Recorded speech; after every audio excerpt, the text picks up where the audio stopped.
নমস্কার, শুনছেন শ্রীময়ীর গল্প। আজকে শুরু করছি শ্রী প্রচেত গুপ্তর লেখা উপন্যাস অনাবৃত। হৈমন্তী এখন নগ্ন, পুরো নগ্ন নয়, তার গায়ে লেগে রয়েছে জলের গুঁড়ো। তাতে নরম আলো চিকচিক করছে, তাকে দেখাচ্ছে রহস্যময়ী। কিছু সৌন্দর্য আছে ধোঁয়ার মতো, সরে গেলেও মনে হয় রয়ে গেছে। এই সৌন্দর্যকে বলে স্মোকড বিউটি। হৈমন্তীর সৌন্দর্য হলো সেই স্মোকড বিউটি। সামনে থেকে চলে যাওয়ার পরেও মনের ভেতর খানিকক্ষণ ঘোর থেকে যায়। ছোটবেলা থেকেই সে সুন্দর, যত বয়স বেড়েছে এই সুন্দরকে সে যত্ন করেছে, ঘষে মেজে ঝকঝকে করে রেখেছে। হৈমন্তীর বয়স খুব কম নয়, 34 বছর 2 মাস। দেখলে বোঝা যায় না। 2 মাস আগে সে কলিগদের নিয়ে জন্মদিনে পার্টি করেছে। পার্টিতে নানা ধরনের মজা ছিল, যেমন আর 5টা পার্টিতে থাকে আর কি। Donkey dance, mimicry, how to propose খেলায় প্রেমিকাকে বিয়ের প্রস্তাব জানাতে হবে। হাঁটু মুড়ে বাঁ হাতে চুমু খেয়ে ডঙ্কি ডান্সে গাধা হয়ে নাচ করতে হবে। খেলা খুব জমেছিল। হৈমন্তী আরো একটা খেলা যোগ করে দিল, গেস দ্য এজ। বয়স আন্দাজ করতে হবে। যে হৈমন্তী সেনের বয়স ঠিক বলতে পারবে সে পাবে প্রাইজ। প্রাইজ হলো একটা ওয়াইনের বোতল আর ডান গালে একটা চুমু। কেউই পারল না। হৈমন্তীর মজা এখানেই শেষ করতে দেয়নি। ওকে বয়েজ এন্ড গার্লস, আমি আমার বয়স 2 বছর কমিয়ে নিলাম, এবার বলো। তখনও হলো না। হৈমন্তী মিটিমিটি হাসল। আচ্ছা, আরো 2 কমাচ্ছি। তারপরেও কেউ 28-এর বেশি উঠতে পারল না। হৈমন্তী বলল, আরো 2 কমাবো নাকি 1 বাড়াবো? মনানী নামের একটি মেয়ে কদিন হলো অফিসে জয়েন করেছে। মহারাষ্ট্রের মেয়ে। সে খানিকটা ভাবনা চিন্তা করে বলল, ম্যাডাম, আমার মনে হচ্ছে আপনাকে আরো 6 মান্থস বাড়াতে হবে। No, 6 months and 2 weeks. 6 মাস শুনে সবাই হো হো করে হেসে উঠল। এত নির্দিষ্ট করে কেউ উত্তর দেওয়ার চেষ্টা করেনি। একেবারে মাস সপ্তাহের হিসেব। উত্তর ঠিক হয়নি, কিন্তু your effort is very honest. তাই মনানী, তোমাকেই প্রাইজ দেওয়া হবে। শ্যাম্পেনের বোতল হাতে দিয়ে মনানীর গালে চুমু খেয়েছিল হৈমন্তী। মনানী বসের চুমুতে আপ্লুত। এই প্রসঙ্গে বলে রাখা দরকার, পার্টির খেলায় চুমুর ব্যবস্থা ছিল বলে হৈমন্তীকে হালকা ধরনের মেয়ে ভাবার কিন্তু কোনো কারণ নেই। বাইরে সে একরকম, কাজের জায়গায় খুব কড়া বস। তার ব্যক্তিত্বের কারণে ডিপার্টমেন্টে সবাই তাকে সমঝে চলে। এমনকি তার ওপরে যারা আছে তারাও সমীহ করে, বুঝে শুনে কথা বলে। আগের অফিসে সে তার জেনারেল ম্যানেজারকে জোর শায়েস্তা করেছিল। সেই গল্প কারোর অজানা থাকার কথা নয়, কিন্তু কেউ জানে না। তারপরেও যেন কিভাবে নতুন অফিসের অনেকে জেনে ফেলেছে। কর্পোরেটে তো খবর চাপা থাকে না। ঘটনাটা খুবই মজার। একই সঙ্গে 2টো হৈমন্তীকে পাওয়া যাবে, একজন ঠান্ডা মাথার, অন্যজন রাগী তেজি।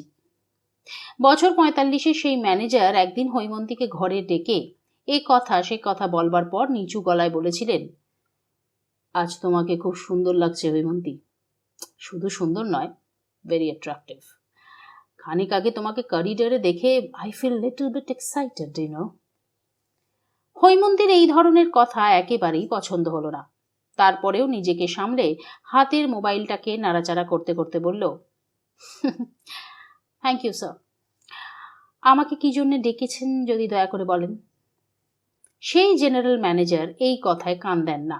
উঁচু পিঠের চেয়ারে হেলান দিয়ে বলেন, যদি চাও তুমি আজ আমার সঙ্গে বাইরে লাঞ্চ করতে যেতে পারো। শর্ত একটাই, মুখোমুখি নয়, বসতে হবে পাশাপাশি, উইথ সাম টাচেস। তোমার মতন সুন্দরীর স্পর্শ পাওয়াটা তো ভাগ্যের। হৈমন্তীর মাথায় রক্ত ওঠে। সে মোবাইল ফোন হাত বদল করে বলে, সরি স্যার, জেনারেল ম্যানেজার এবারেও সে কথার গুরুত্ব না দিয়ে বলেন, তারপর যদি মনে করো আমরা লং ড্রাইভে যেতে পারি, আউটস্কার্টসে একটা বাগান কিনেছি, যাবে নাকি? তোমার মতন একজন সুন্দরী আমার বাগান অ্যাপ্রিসিয়েট করলে আমি খুব খুশি হব। ওখানে একটা গেস্ট হাউস করেছি, মাটির দেওয়াল, খড়ের চালা, তবে ভেতরের সমস্ত অ্যারেঞ্জমেন্টই মডার্ন। ইচ্ছে করলে সেখানে খানিকটা বিশ্রাম নিতে পারবে। হৈমন্তী বলল, থ্যাংক ইউ স্যার, কিন্তু। জেনারেল ম্যানেজার স্বর গাঢ় করে বললেন, কোনো কিন্তু নয়। হৈমন্তী প্লিজ, তোমার প্রমোশন প্রপোজাল সমস্ত আমার হাতে, আমি কালই ছেড়ে দেব। হৈমন্তী ফোঁস করে নিঃশ্বাস ফেলে হতাশ গলায় বলল, হ্যাঁ সবই ঠিক আছে, লাঞ্চ, বাগান, গেস্ট হাউস, আমার প্রমোশন, কিন্তু তারপরেও সরি স্যার। আমি সুন্দরী, কিন্তু আপনি যে খুবই বিশ্রী, এত আগলি যে আমার পক্ষে আপনার পাশে বসে লাঞ্চ করা তো অসম্ভব। আপনার বাগানে বেড়াতে যাওয়া বা গেস্ট হাউসে বিশ্রাম নেওয়ার তো কোনো প্রশ্নই ওঠে না। জেনারেল ম্যানেজার চোখ মুখ লাল করে বলেন, এটা কি একটু বেশি হয়ে গেল না হৈমন্তী? হৈমন্তী শান্তভাবে বলেছিল, না স্যার, বেশি হয়নি। এই ধরনের ইনডিসেন্ট প্রপোজাল কিভাবে ট্যাকল করতে হয় সেটা আমার জানা আছে। আপনি যদি এখনই আমাকে সরি না বলেন, আমি ব্যবস্থা নেব, এবং তখন আপনি বুঝতে পারবেন বেশি বেশি হওয়াটা কাকে বলে। জেনারেল ম্যানেজার রাগে কাঁপতে কাঁপতে বলেছিলেন, আই সি, তা কী ব্যবস্থা নেবে? হৈমন্তী আরো শান্তভাবে বলল, প্রপার ফোরামে কমপ্লেন করব। জেনারেল ম্যানেজার চেয়ার ছেড়ে উঠে হুঙ্কার দিয়ে বলে ওঠেন, যেখানে খুশি কমপ্লেন করো, আমিও বলবো ব্ল্যাকমেল করছো। তোমার মতন মেয়েদের আমার জানা আছে, শরীর দেখিয়ে অফিসে সুযোগ নাও। আমিও বলবো আমি বিছানায় যেতে রাজি হইনি, তাই আমি তোমাকে সাসপেন্ড করব। হৈমন্তী বলল, শান্ত হন স্যার, আপনার প্রেশার বাড়বে। জেনারেল ম্যানেজার দাঁতে দাঁত চেপে বলেন, ইউ স্কাউন্ড্রেল। হৈমন্তী বড় করে নিঃশ্বাস টেনে বলল, স্যার, ভেবেছিলাম সরি বললে ভুলে যাব, কিন্তু এখন তো আর পারবো না, শাস্তিটা একটু বাড়াতে হচ্ছে। আপনি হাত জোর করে আমাকে সরি বলবেন, নইলে ছাড় পাবেন না। দেখুন, একটা ছোট বিষয়কে আপনি বড় করলেন, ছোট্ট একটা সরি বললেই মিটে যেত, আপনি মিটতে দিলেন না। নিন, এবার হাত জোর করে ক্ষমা চান। জেনারেল ম্যানেজার হিস হিসিয়ে বললেন, you daughter of a bitch, get out from my room. Haimanti বলল, আপনি আননেসেসারি ইস্যুটাকে অনেকটা বড় করে ফেললেন। স্যার, আপনি ভালো করেই জানেন, আমি যদি কমপ্লেন করতে শুরু করি আপনার কেরিয়ার শেষ হয়ে যাবে। আমি না ঠিক কোনো ভীতু নরম ধরনের মেয়ে নই। আমি যেমন সুন্দরী ঠিক তেমনই সাহসী এবং কঠিন। তারপরেও আপনি আমার থেকে বয়সে বড়, পজিশনে বড়, সোশ্যাল প্রেস্টিজ রয়েছে, তাই আপনাকে লাস্ট সুযোগ দিচ্ছি। শাস্তিটাকে একটু বাড়িয়ে দিচ্ছি, কেমন? আপনি টেবিল থেকে বেরিয়ে এসে আমার সামনে হাঁটু গেড়ে বসুন, তারপর হাত জোর করে সরি বলুন। আমি ঘটনাটা ভুলে যাব, আপনিও ভুলে যাবেন। আপনাকে তাড়াহুড়ো করতে হবে না, আমি নিজের রুমে যাচ্ছি, আপনি মাথা ঠান্ডা করে ভাবুন। ভাবনা শেষ হলে আমাকে ডেকে পাঠাবেন, কেউ জানবে না, আমি কথা দিচ্ছি।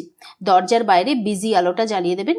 লাল আলো জ্বালিয়ে যদি কালিককে শোবার জন্য প্রস্তাব দেওয়া যায়, তাহলে হাঁটু গেড়ে বসে ক্ষমাও তো চাওয়া যায়, তাই না স্যার? জেনারেল ম্যানেজার বললেন, তুমি কি আমাকে স্কুলের ছেলে পেয়েছ? হৈমন্তী একটু হেসে বলল, না স্যার, স্কুলের ছেলেরা আপনার মতন হয় না, তারা মেয়েদের অসম্মান করে না।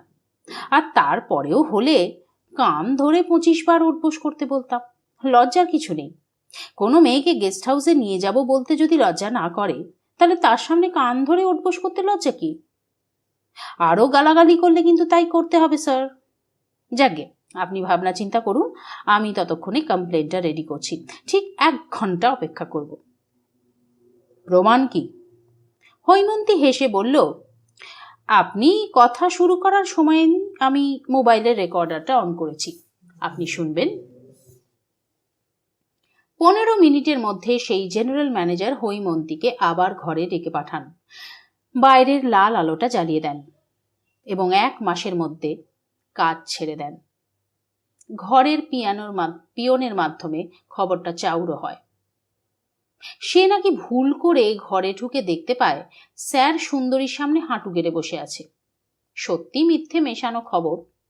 তারও 1 বছর পর হৈমন্তী নতুন চাকরিতে চলে আসে। একটি বিদেশি প্রসাধন কোম্পানি, বিভিন্ন দেশে তাদের অফিস এবং ল্যাবরেটরি। এদেশে হৈমন্তী চিফ কেমিস্ট। পুনেতে প্রসাধনের মতোই ঝকঝকে চকচকে তার অফিস, সঙ্গে ল্যাবরেটরি। সব মিলিয়ে ডিপার্টমেন্টে 12 জন কাজ করে। হৈমন্তীর প্রধান অ্যাসিস্ট্যান্টের নাম পুরবী মাথুর। আজকে শনিবার, অফিস নেই। হৈমন্তী সময় নিয়ে স্নান করছে। গায়ে জামা কাপড় না থাকায় তাকে লাগছে বেশি সুন্দর। মেদহীন শরীর, যেখানে ঠিক যতটুকু রূপ থাকা উচিত তাই রয়েছে। কোথাও রয়েছে প্রকাশ্যে, কোথাও একটু আড়ালে। জলের গুঁড়ো মাখা হৈমন্তীকে যেমন রহস্যময়ী লাগছে, তেমনি মায়াময়ও লাগছে। সে একজন বাথরুম বিলাসী নারী। এই বাথরুম সাজানো গোছানো, সব ধরনের আধুনিক আয়োজন আছে। বাথটব, শাওয়ার কিউবিকল তো আছেই, আর আছে বসে বই পড়া বা গান শোনবার ব্যবস্থা। আলোটাও সুন্দর, নীল এবং নরম। শাওয়ারের কিউবিকলে দাঁড়িয়ে স্নান করছে হৈমন্তী। চারপাশ থেকে জলধারা এসে তাকে ভিজিয়ে দিচ্ছে। কিউবিকলগুলোর এটাই মজা, সব দিকে শাওয়ার লাগানো। জলের কণায় কিউবিকলের কাঁচ ঝাপসা। হৈমন্তীকে দেখাচ্ছে জল দিয়ে আঁকা ছবির মতো। একটা শরীর যা আছে, আবার নেইও।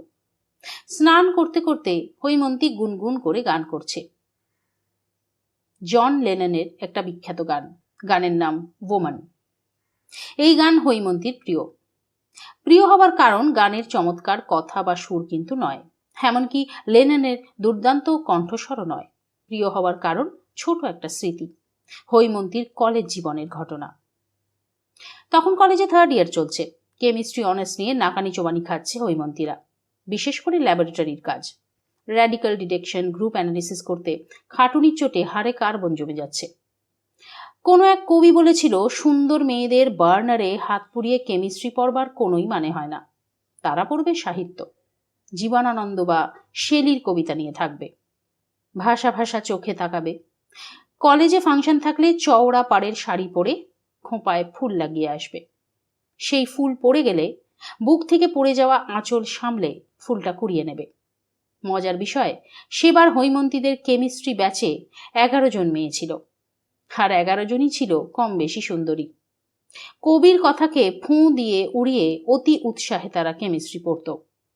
ল্যাবরেটরির দিন হাত পোড়ানো বা ছ্যাঁকা খাওয়ার ঘটনা তাদের কাছে কোনো ব্যাপারই ছিল না।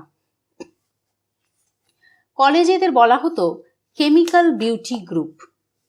সব ডিপার্টমেন্টের ছেলেরাই কম বেশি ছুঁকছুক করত। যদি প্রেম করা যায়, এই নিয়ে কেমিক্যাল বিউটি গ্রুপে হাসাহাসি কম হতো না।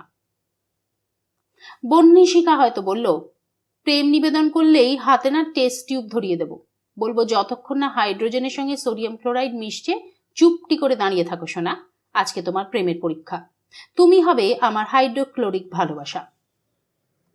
অত্রিনা তাই শুনে যোগ করল, আমি তো স্মেলিং সল্ট নিয়ে যাব, গোলাপ দিলে আমি দেব স্মেলিং সল্ট। আফরিন বলতো, আমার প্রেম পত্রে শুধু নাইট্রোজেন বন্ডিং এর টেবিল থাকবে, প্রেম করে আসবার আগে টেবিল মুখস্থ করতে হবে। মুকুর বলতো, আমি কালির বদলে কেমিক্যাল দিয়ে প্রেমপত্র লিখতে বলবো। তারপর সবাই মিলে হাসত। একদিন ল্যাবরেটরির কাজ সন্ধে গড়িয়ে শেষ হলো। ফাইনাল পরীক্ষা এসে যাচ্ছে, চাপ তো থাকবে। তাড়াহুড়ো করে বেরোলো হৈমন্তী। গাড়ি দাঁড়িয়ে আছে। গেট থেকে বেরোতেই একটা ছেলে কলেজের অন্ধকার থেকে বেরিয়ে এলো ভুস করে, ভেসে উঠল যেন। নিশ্চয়ই আড়ালে আবডালে কোথাও অপেক্ষা করছিল। হাতে ভাঁজ করা একটা কাগজ। সেই কাগজটা ধরিয়ে একরকম ছুট দিল সেই ছেলে, মুখটাও দেখা গেল না। হৈমন্তী প্রথমে ভেবেছিল ছেদো প্রেমপত্র, আর 5টা যেমন হয় আর কি, তোমার রূপে আমি পাগল হয়েছি ধরনের কিছু একটা লেখা রয়েছে ভেতরে। গাড়িতে উঠে ভেবেছিল দুমড়ে মুচড়ে ফেলেই দেবে। তারপরেও একবার আলো জেলে খুলে পড়তে যায়। পড়তে নয়, বলা ভালো, দেখতে যায়। প্রেমের প্রস্তাব হেলাফেলা করলেও কোনো মেয়ের পক্ষেই না প্রেমপত্রকে অবজ্ঞা করাটা অসম্ভব, সে যতই সুন্দরী, বড়লোক বা টাঁটিয়াল হোক না কেন। হৈমন্তী অচেনা ছেলের দেওয়া চিঠি পড়তে থাকে। 1 লাইন, 2 লাইন, 3 লাইন করে যত এগোতে থাকে তত অবাক হতে থাকে, মুগ্ধ হয়। চিঠিটা বেশ বড়, নোটসের মতো। হাতের লেখা খারাপ, বানানেও গোলমাল রয়েছে। আমি তোমাদের কলেজেই পড়ি। কোন সাবজেক্ট বলবো না, তবে সায়েন্স সাবজেক্টে আমি খুব কাঁচা। কেমিস্ট্রি, ফিজিক্স, ম্যাথের কথা শুনলে আমার পেটের মধ্যে হাত পা ঢুকে যায়। যারা এসব নিয়ে লেখাপড়া করে তাদের মুখের দিকে তাকাতেও ভয় করে। মেয়ে হলে তো কথাই নেই। মেয়েদের যখন খুব বুদ্ধি হয় তখন তারা এইসব কঠিন সাবজেক্ট পড়ে। তাদের দিকে আমি ফিরেও তাকাই না। হঠাৎই একদিন ক্যান্টিনে তোমাকে দেখে মাথাটা ঘুরে গেল। কি দেখতে রে বাবা! আমি বসেছিলাম তোমার ঠিক উল্টো দিকে। একবার মুখ তুলে তাকালে একটু যেন হাসলেও। নাকি হাসনি? তাই হবে। আমি কে? একটা এলেবেলে। আমার দিকে তোমার মতো রূপবতী বুদ্ধিমতী একজন তাকিয়ে হাসবেই বা কেন? কে জানে, সুন্দরীদের মুখ বোধহয় সবসময় হাসি হাসি হয়। যাই হোক, তোমার চোখ দেখে আমার বুকটা ধড়াস করে উঠল। এত সুন্দর কিছু কিন্তু আমি কখনো দেখিনি। যারা বলে তোমাদের ব্যাচে হৈমন্তী দি সব থেকে সুন্দর, তারা ভুল বলে। ওরকম সুন্দর অনেক রয়েছে। হৈমন্তী হলো আর 5 জনের মতোই সুন্দরী, কিন্তু তুমি কারোর মতো নও। সব থেকে সুন্দর, গানের মতো সুন্দর। খুব কম মানুষই গানের মতন সুন্দর হতে পারে। সেদিন তোমাকে দেখে জন লেননের গানটা খুব মনে পড়ে গেল, উইমেন। গানটা নিশ্চয়ই তুমি জানো। For the other half of the sky women I can hardly express. জীবনে তুমি আমার ইন্সপিরেশন হয়ে রইলে। যখনই কোনো দুঃখ হবে, আনন্দ হবে, চোখ বুজে না তোমার কথা ভাববো না, গানটার কথা ভাববো। একটাই রিকোয়েস্ট, হৈমন্তী দিকে এসব কথা কিন্তু বলবে না, দুঃখ পাবে। ভালো থেকো। চিঠি দিয়ে তোমাকে আর কখনোই বিরক্ত করব না। চিঠি পড়া শেষ করে হৈমন্তী খানিকক্ষণ চুপ করে বসে রইল। এই চিঠি তাকে লেখা নয়, ভুল করে তাকে দিয়ে ফেলেছে। ছেলেটা কে? এই ছেলেকে হৈমন্তী খুঁজে পায়নি, পাওয়ার কথাও নয়। দিদি সম্বোধন করছে যখন, নিচের ক্লাসেরই কেউ হবে। এত বড় কলেজে ফার্স্ট বা সেকেন্ড ইয়ারে কম ছেলে তো আর পড়ে না। খুঁজে পাওয়ার আশা ত্যাগ করে হৈমন্তী। ছেলেটি কে তাও যেমন জানা যায়নি, চিঠিটা কাকে লিখেছিল সেটাও জানা যায়নি, কিন্তু গানটা রয়ে গেছে। এটাই অদ্ভুত। হৈমন্তী মাঝে মধ্যে বাজিয়ে শোনে, নিজেও গুনগুন করে। অনেক কিছু মনে পড়ে যায়, আজও পড়ছে। ইন্দ্রকে যখন গল্পটা বলেছিল সে খুব ইন্টারেস্ট নিয়ে শুনেছিল। হৈমন্তী বলেছিল, তুমি গানটা শুনেছ? ইন্দ্র কাঁধ ঝাঁকিয়ে বলেছিল, যা বাবা, শুনবো না? আমি একজন ফিল্ম মেকার, আমি লেলেন শুনবো না? তুমি কি যে বলো না হিমি। আমি একসময় এলভিস, মারিয়া কারে, জাস্টিন বিবারের গান না শুনে রাতে ঘুমোতে যেতাম না। ইন্দ্র হৈমন্তীকে হিমি ডাকত। হৈমন্তীর প্রথম প্রেম। তখন রাজাবাজার সায়েন্স কলেজে এমএসসি করছে হৈমন্তী। ইন্দ্রর সঙ্গে আলাপ কফি হাউসে। 27-28 বছর বয়স। টিপিক্যাল কফি হাউস মার্কা জিন্স আর পাঞ্জাবি। এক মুখ দাঁড়ি গোফ, কিন্তু চোখ দুটো একেবারে বালকের মতন সরল। এই সরল চোখের প্রেমেই পড়ে গেল হৈমন্তী। হৈমন্তী প্রেম বিষয়টাকে খুবই অপছন্দ করত। আসলে কিশোরী বেলা থেকে প্রেমের প্রস্তাব শুনে শুনে পাগল হয়ে গিয়েছিল তো। লেখাপড়ায় অতিরিক্ত ভালো হওয়ায় নাকও উঁচু ছিল। সে মনে করত সুন্দর হওয়া তো একটা গুণ অবশ্যই, তবে বুদ্ধি বা মেধাও কম কিছু নয়। পুরুষ মানুষ সুন্দর নারীতে এতটাই আচ্ছন্ন হয়ে পড়ে যে বুদ্ধি বা মেধার কথাটা ভুলেই যায়। ইন্দ্রর সঙ্গে প্রথম আলাপে ঠিক উল্টো অভিজ্ঞতা হয়েছিল। ঘটনাটা মজার ছিল।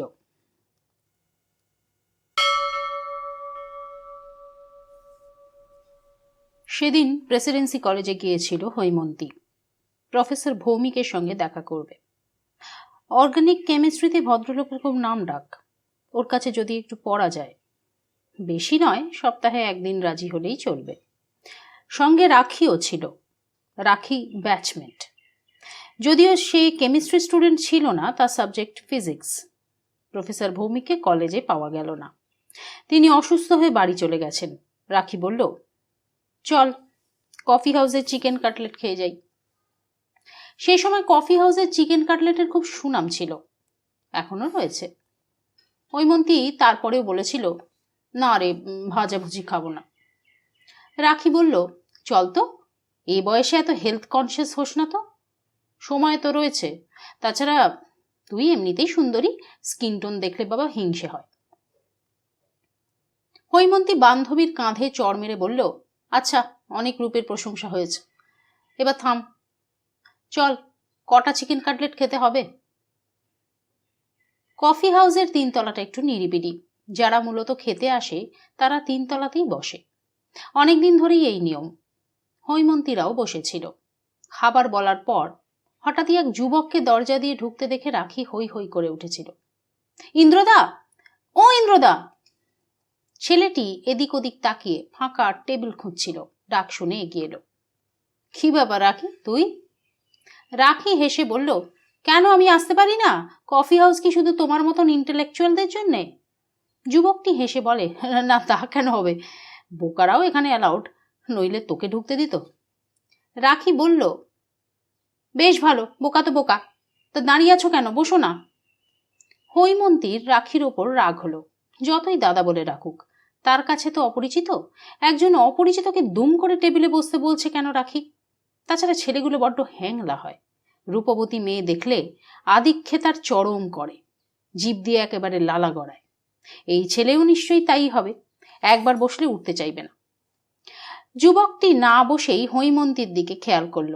রাখি হৈমন্তীকে বলল, আমার মামাতো দাদা ঐন্দ্রিল রায় পুনে ফিল্ম ইনস্টিটিউট থেকে পাশ করেছে, ডকুমেন্টারি বানায়।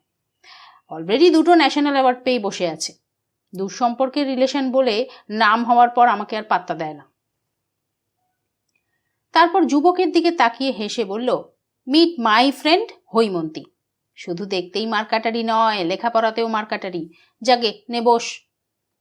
যুবকটি কাঁধ ঝাঁকিয়ে বলল, সরি রাখি, ওই ডবল মারকাটারির মধ্যে তো বসতে পারবো না।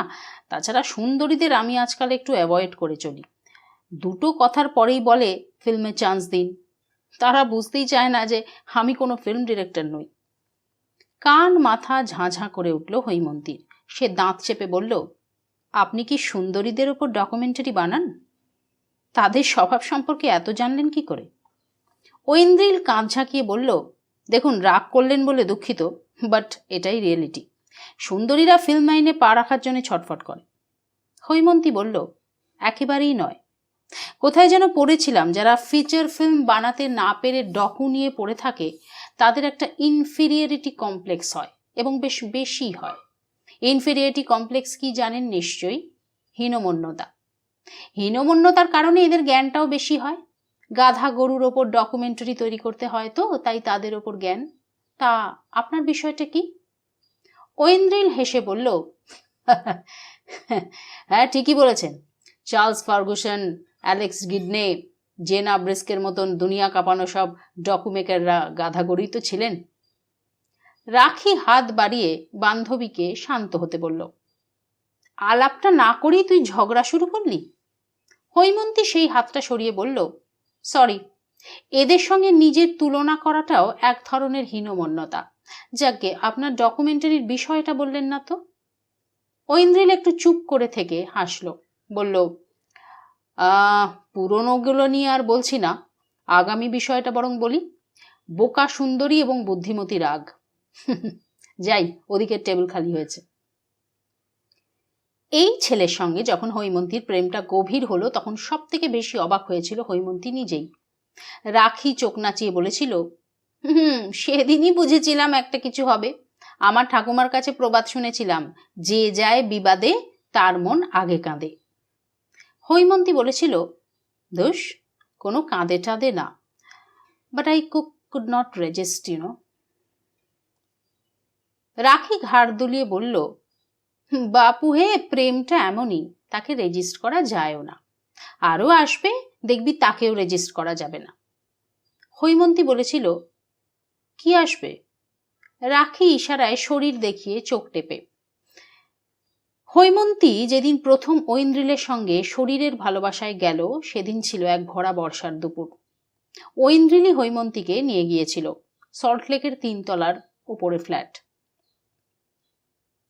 খাটটাট কিছু ছিল না, মাটিতে মাদুর পাততে পাততে ঐন্দ্রিল বলেছিল, ভাবছি ফ্ল্যাটটা এরকমই রাখবো, নো ফার্নিচার, কেমন হবে? হৈমন্তী বলল, খুব খারাপ। ঐন্দ্রিল হৈমন্তীকে কাছে টেনে বলল, কেন? আমি বাবা মেঝেতে শুয়ে আদর করতে পারবো না। ঐন্দ্রিল হৈমন্তীর জামার বোতাম খুলতে খুলতে বলল, খুব পারবে। মাটিতে আদর অনেক বেশি ন্যাচারাল আদরের জন্য ঐন্দ্রিল এই ফ্ল্যাটে বহু মেয়েকে আনে, সেটা জানতে জানতে আরও একটা বছর লেগে গিয়েছিল। ততক্ষণে রেজিস্ট্রি করে তাদের বিয়ে হয়ে গেছে। ঐন্দ্রিলের ফিচার ফিল্মের জন্য 2টো গলার হার, একটা বালা বিক্রি করা হয়ে গেছে। ওই প্রথম পুরুষ মানুষের কাছে ধাক্কা খেল হৈমন্তী, এবং বেশ বড় ধাক্কা। হৈমন্তী শাওয়ার কিউবিকল ডোর খুলে তোয়ালে টেনে নিল। চুল এবং শরীরে জল ঝরিয়ে তোয়ালেটা গায়ে জড়াতে জড়াতে বেরিয়ে এলো বাথরুম থেকে। তার ফ্ল্যাট 17 তলায়। ঘরগুলো ভারী পর্দা দিয়ে ঢাকা। ভোরবেলা ছাড়া জানলা খোলা হয় না, ফলে দেখার কেউ নেই। তোয়ালেটা গা থেকে খুলে চেয়ারের ওপর ছুঁড়ে দিল। আলমারির সামনে এসে দাঁড়ালো। এখন দুজন হৈমন্তী, দুজনেই নগ্ন। দুজনেই দুজনার গলা, স্তন, নাভি, উরু দেখতে পাচ্ছে, কোনো আড়াল আবডাল নেই। বাইরের হৈমন্তী ফিসফিস করে বলল, কেমন আছো হৈমন্তী? আয়নার হৈমন্তী বলল, ভালো নয়, টায়ার্ড। বাইরের হৈমন্তী বলল, কেন ভালো নেই? কি সুন্দর দেখতে তুমি, কত ভালো কেরিয়ার তোমার, পুরুষেরা তোমাকে দেখে মুগ্ধ, তুমি কেন ক্লান্ত হবে? আয়নার হৈমন্তী বলল, বারবার ঠকতে ঠকতে আমি ক্লান্ত হৈমন্তী। বাইরের হৈমন্তী বলল, চিন্তা করো না, তুমি যাতে ভালো থাকো তার ব্যবস্থা করেছি। আয়নার হৈমন্তী বলল, কি ব্যবস্থা? বাইরের হৈমন্তী সামান্য হেসে বলল, বলবো না। আয়নার হৈমন্তী বলল, প্লিজ বলো। বাইরের হৈমন্তী বলল, আচ্ছা শোনো। খাটের ওপর পড়ে থাকা মোবাইলটা বেজে উঠল। হৈমন্তী এগিয়ে গিয়ে ফোন ধরল। বলো। চাপা গলায় পুরুষ কণ্ঠ বলল, সব ঠিক আছে? হৈমন্তী একটু চুপ করে থেকে বলল, আছে। পুরুষ কণ্ঠ বলল, এই কদিন আমি তোমাকে ফোন করব না। হৈমন্তী আবার একটু চুপ করে থেকে বলল, ভয়? পুরুষ কণ্ঠ বলল, না, সাবধান হতে। সাবধান না হলে শুধু আমার একার নয়, তোমারও অসুবিধে। আমি ছাড়ছি। হৈমন্তী ফোন রাখতে না রাখতে ডোর বেল বেজে উঠল। হৈমন্তী একটা রোব পরেছে, একটা জাপানি কিমোনো, লম্বা ঢোলা হাতা, গোড়ালি পর্যন্ত ঝুল, কোমরে চওড়া বেল্ট। নীল সাদা রঙের এই রোব সে কিনেছিল জাপানের কোবে শহর থেকে। দোকানি মেয়েটি দেখতে পুতুলের মতো, হাবভাব যেন তাই। দেখে বয়স বোঝার উপায় নেই। ছোট ছোট চোখ আর একটুখানি নাক নিয়ে মানুষ যে এত সুন্দর হতে পারে, সে ধারণা জাপানে না গেলে হৈমন্তীর হতো না। শোকেসে রোবটা ঝুলতে দেখে খুব পছন্দ হয়, ঠিক যেন এক ঢাল মেঘ, বৃষ্টির পর ঝরঝরে। দোকানে ঢুকে পড়ে হৈমন্তী। পুতুল দোকানি তাকে রোব হাতে দিয়ে মিষ্টি হেসে বলেছিল, ডোন্ট টেক স্ট্যাকি। জাপানি উচ্চারণে ইংরেজি শুনে মজা পেয়েছিল হৈমন্তী, কিন্তু স্ত্যাগি কি? এই মেয়ে স্ত্যাগি নিতে বারণ করছেই বা কেন? পুতুল মেয়ে ত আর দ দিয়ে জড়ানো ইংরেজিতে বুঝিয়ে বলল, আমাদের ভাষায় স্ত্যাগি হলো অন্তর্বাস, আন্ডারগার্মেন্টস। হৈমন্তী চোখ কপালে তুলে বলেছিল, এই রোবের সঙ্গে ইনার পরা বারণ? পুতুল মেয়ে মিষ্টি হেসে বলল, অবশ্যই বারণ, তাহলে বিউটিটা কমে যায়। সুন্দরী, তুমি কি বিবাহিত? হৈমন্তী মজা পায়, একটু ভেবে বলে, আপাতত নয়। তাহলে তো ভালোই হলো, বয়ফ্রেন্ড তোমার বাড়িতে এলে তুমি অবশ্যই কোনো রকম অন্তর্বাস ছাড়া এই রোব পরে তাকে আপ্যায়ন করবে। তোমার শরীর অনুভব করা যাবে, কিন্তু ছোঁয়া যাবে না। তোমাকে খুব সুন্দর লাগবে। সে তোমাকে অন্য দিনের থেকে বেশি আদর করবে। তোমরা দুজনেই খুব আনন্দ পাবে। মেয়েটির বলার ঢঙে সেদিন খুব হেসেছিল হৈমন্তী। কত সহজভাবে শরীরের আনন্দ নিয়ে এরা কথা বলতে পারে, কোনো প্রেজুডিস নেই। আদর যে খারাপ কিছু নয় এটা বোঝে। পরে অবশ্য হৈমন্তী নিজেও বুঝেছিল, সত্যি এই রোব পরবার সময় ভেতরে কিছু না রাখাই ভালো। এতে শরীরের ভাঁজগুলো স্বচ্ছন্দ হয়ে ফুটে উঠতে পারে।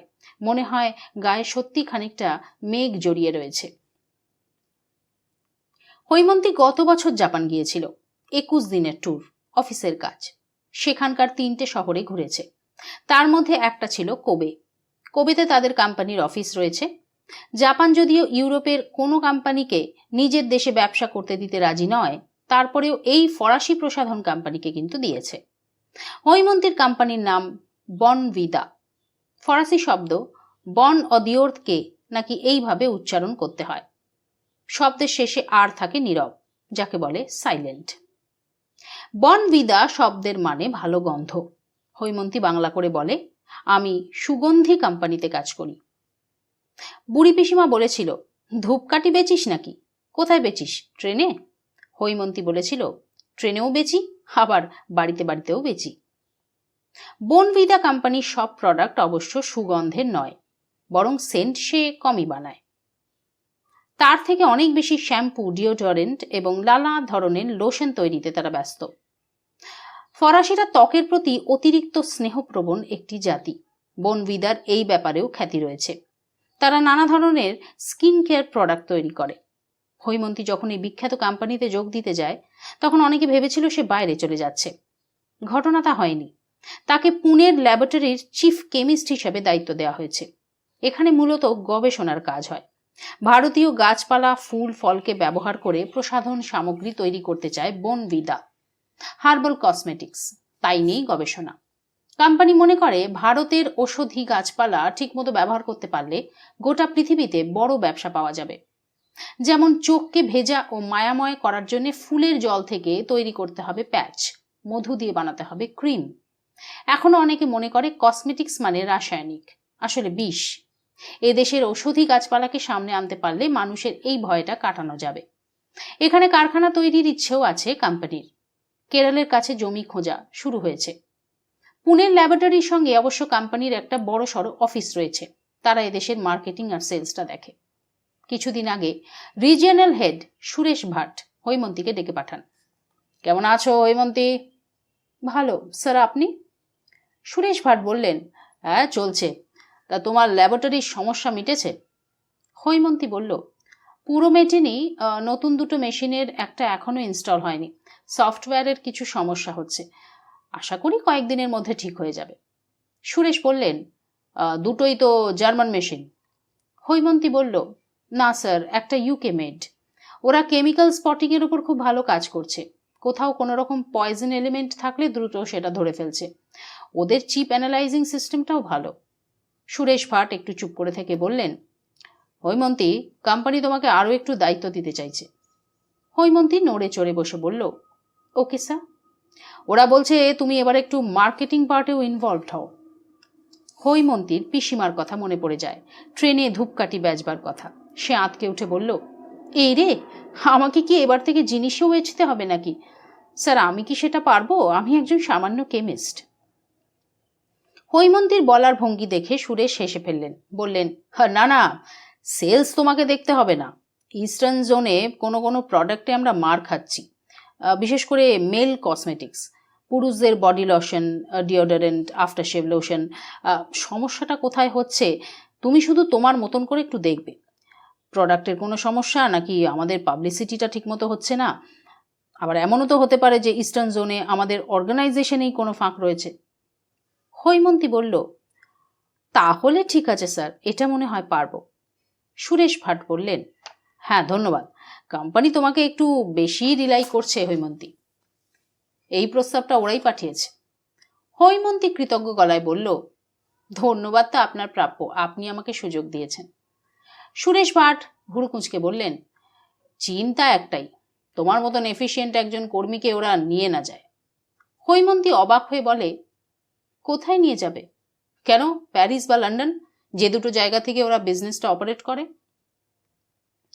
হৈমন্তী হেসে বলল, কি যে বলেন, এত বড় ব্র্যান্ড, সারা পৃথিবী জুড়ে যোগ্য কর্মী, আমাকে কেন নেবে? আমাকে নেবে না।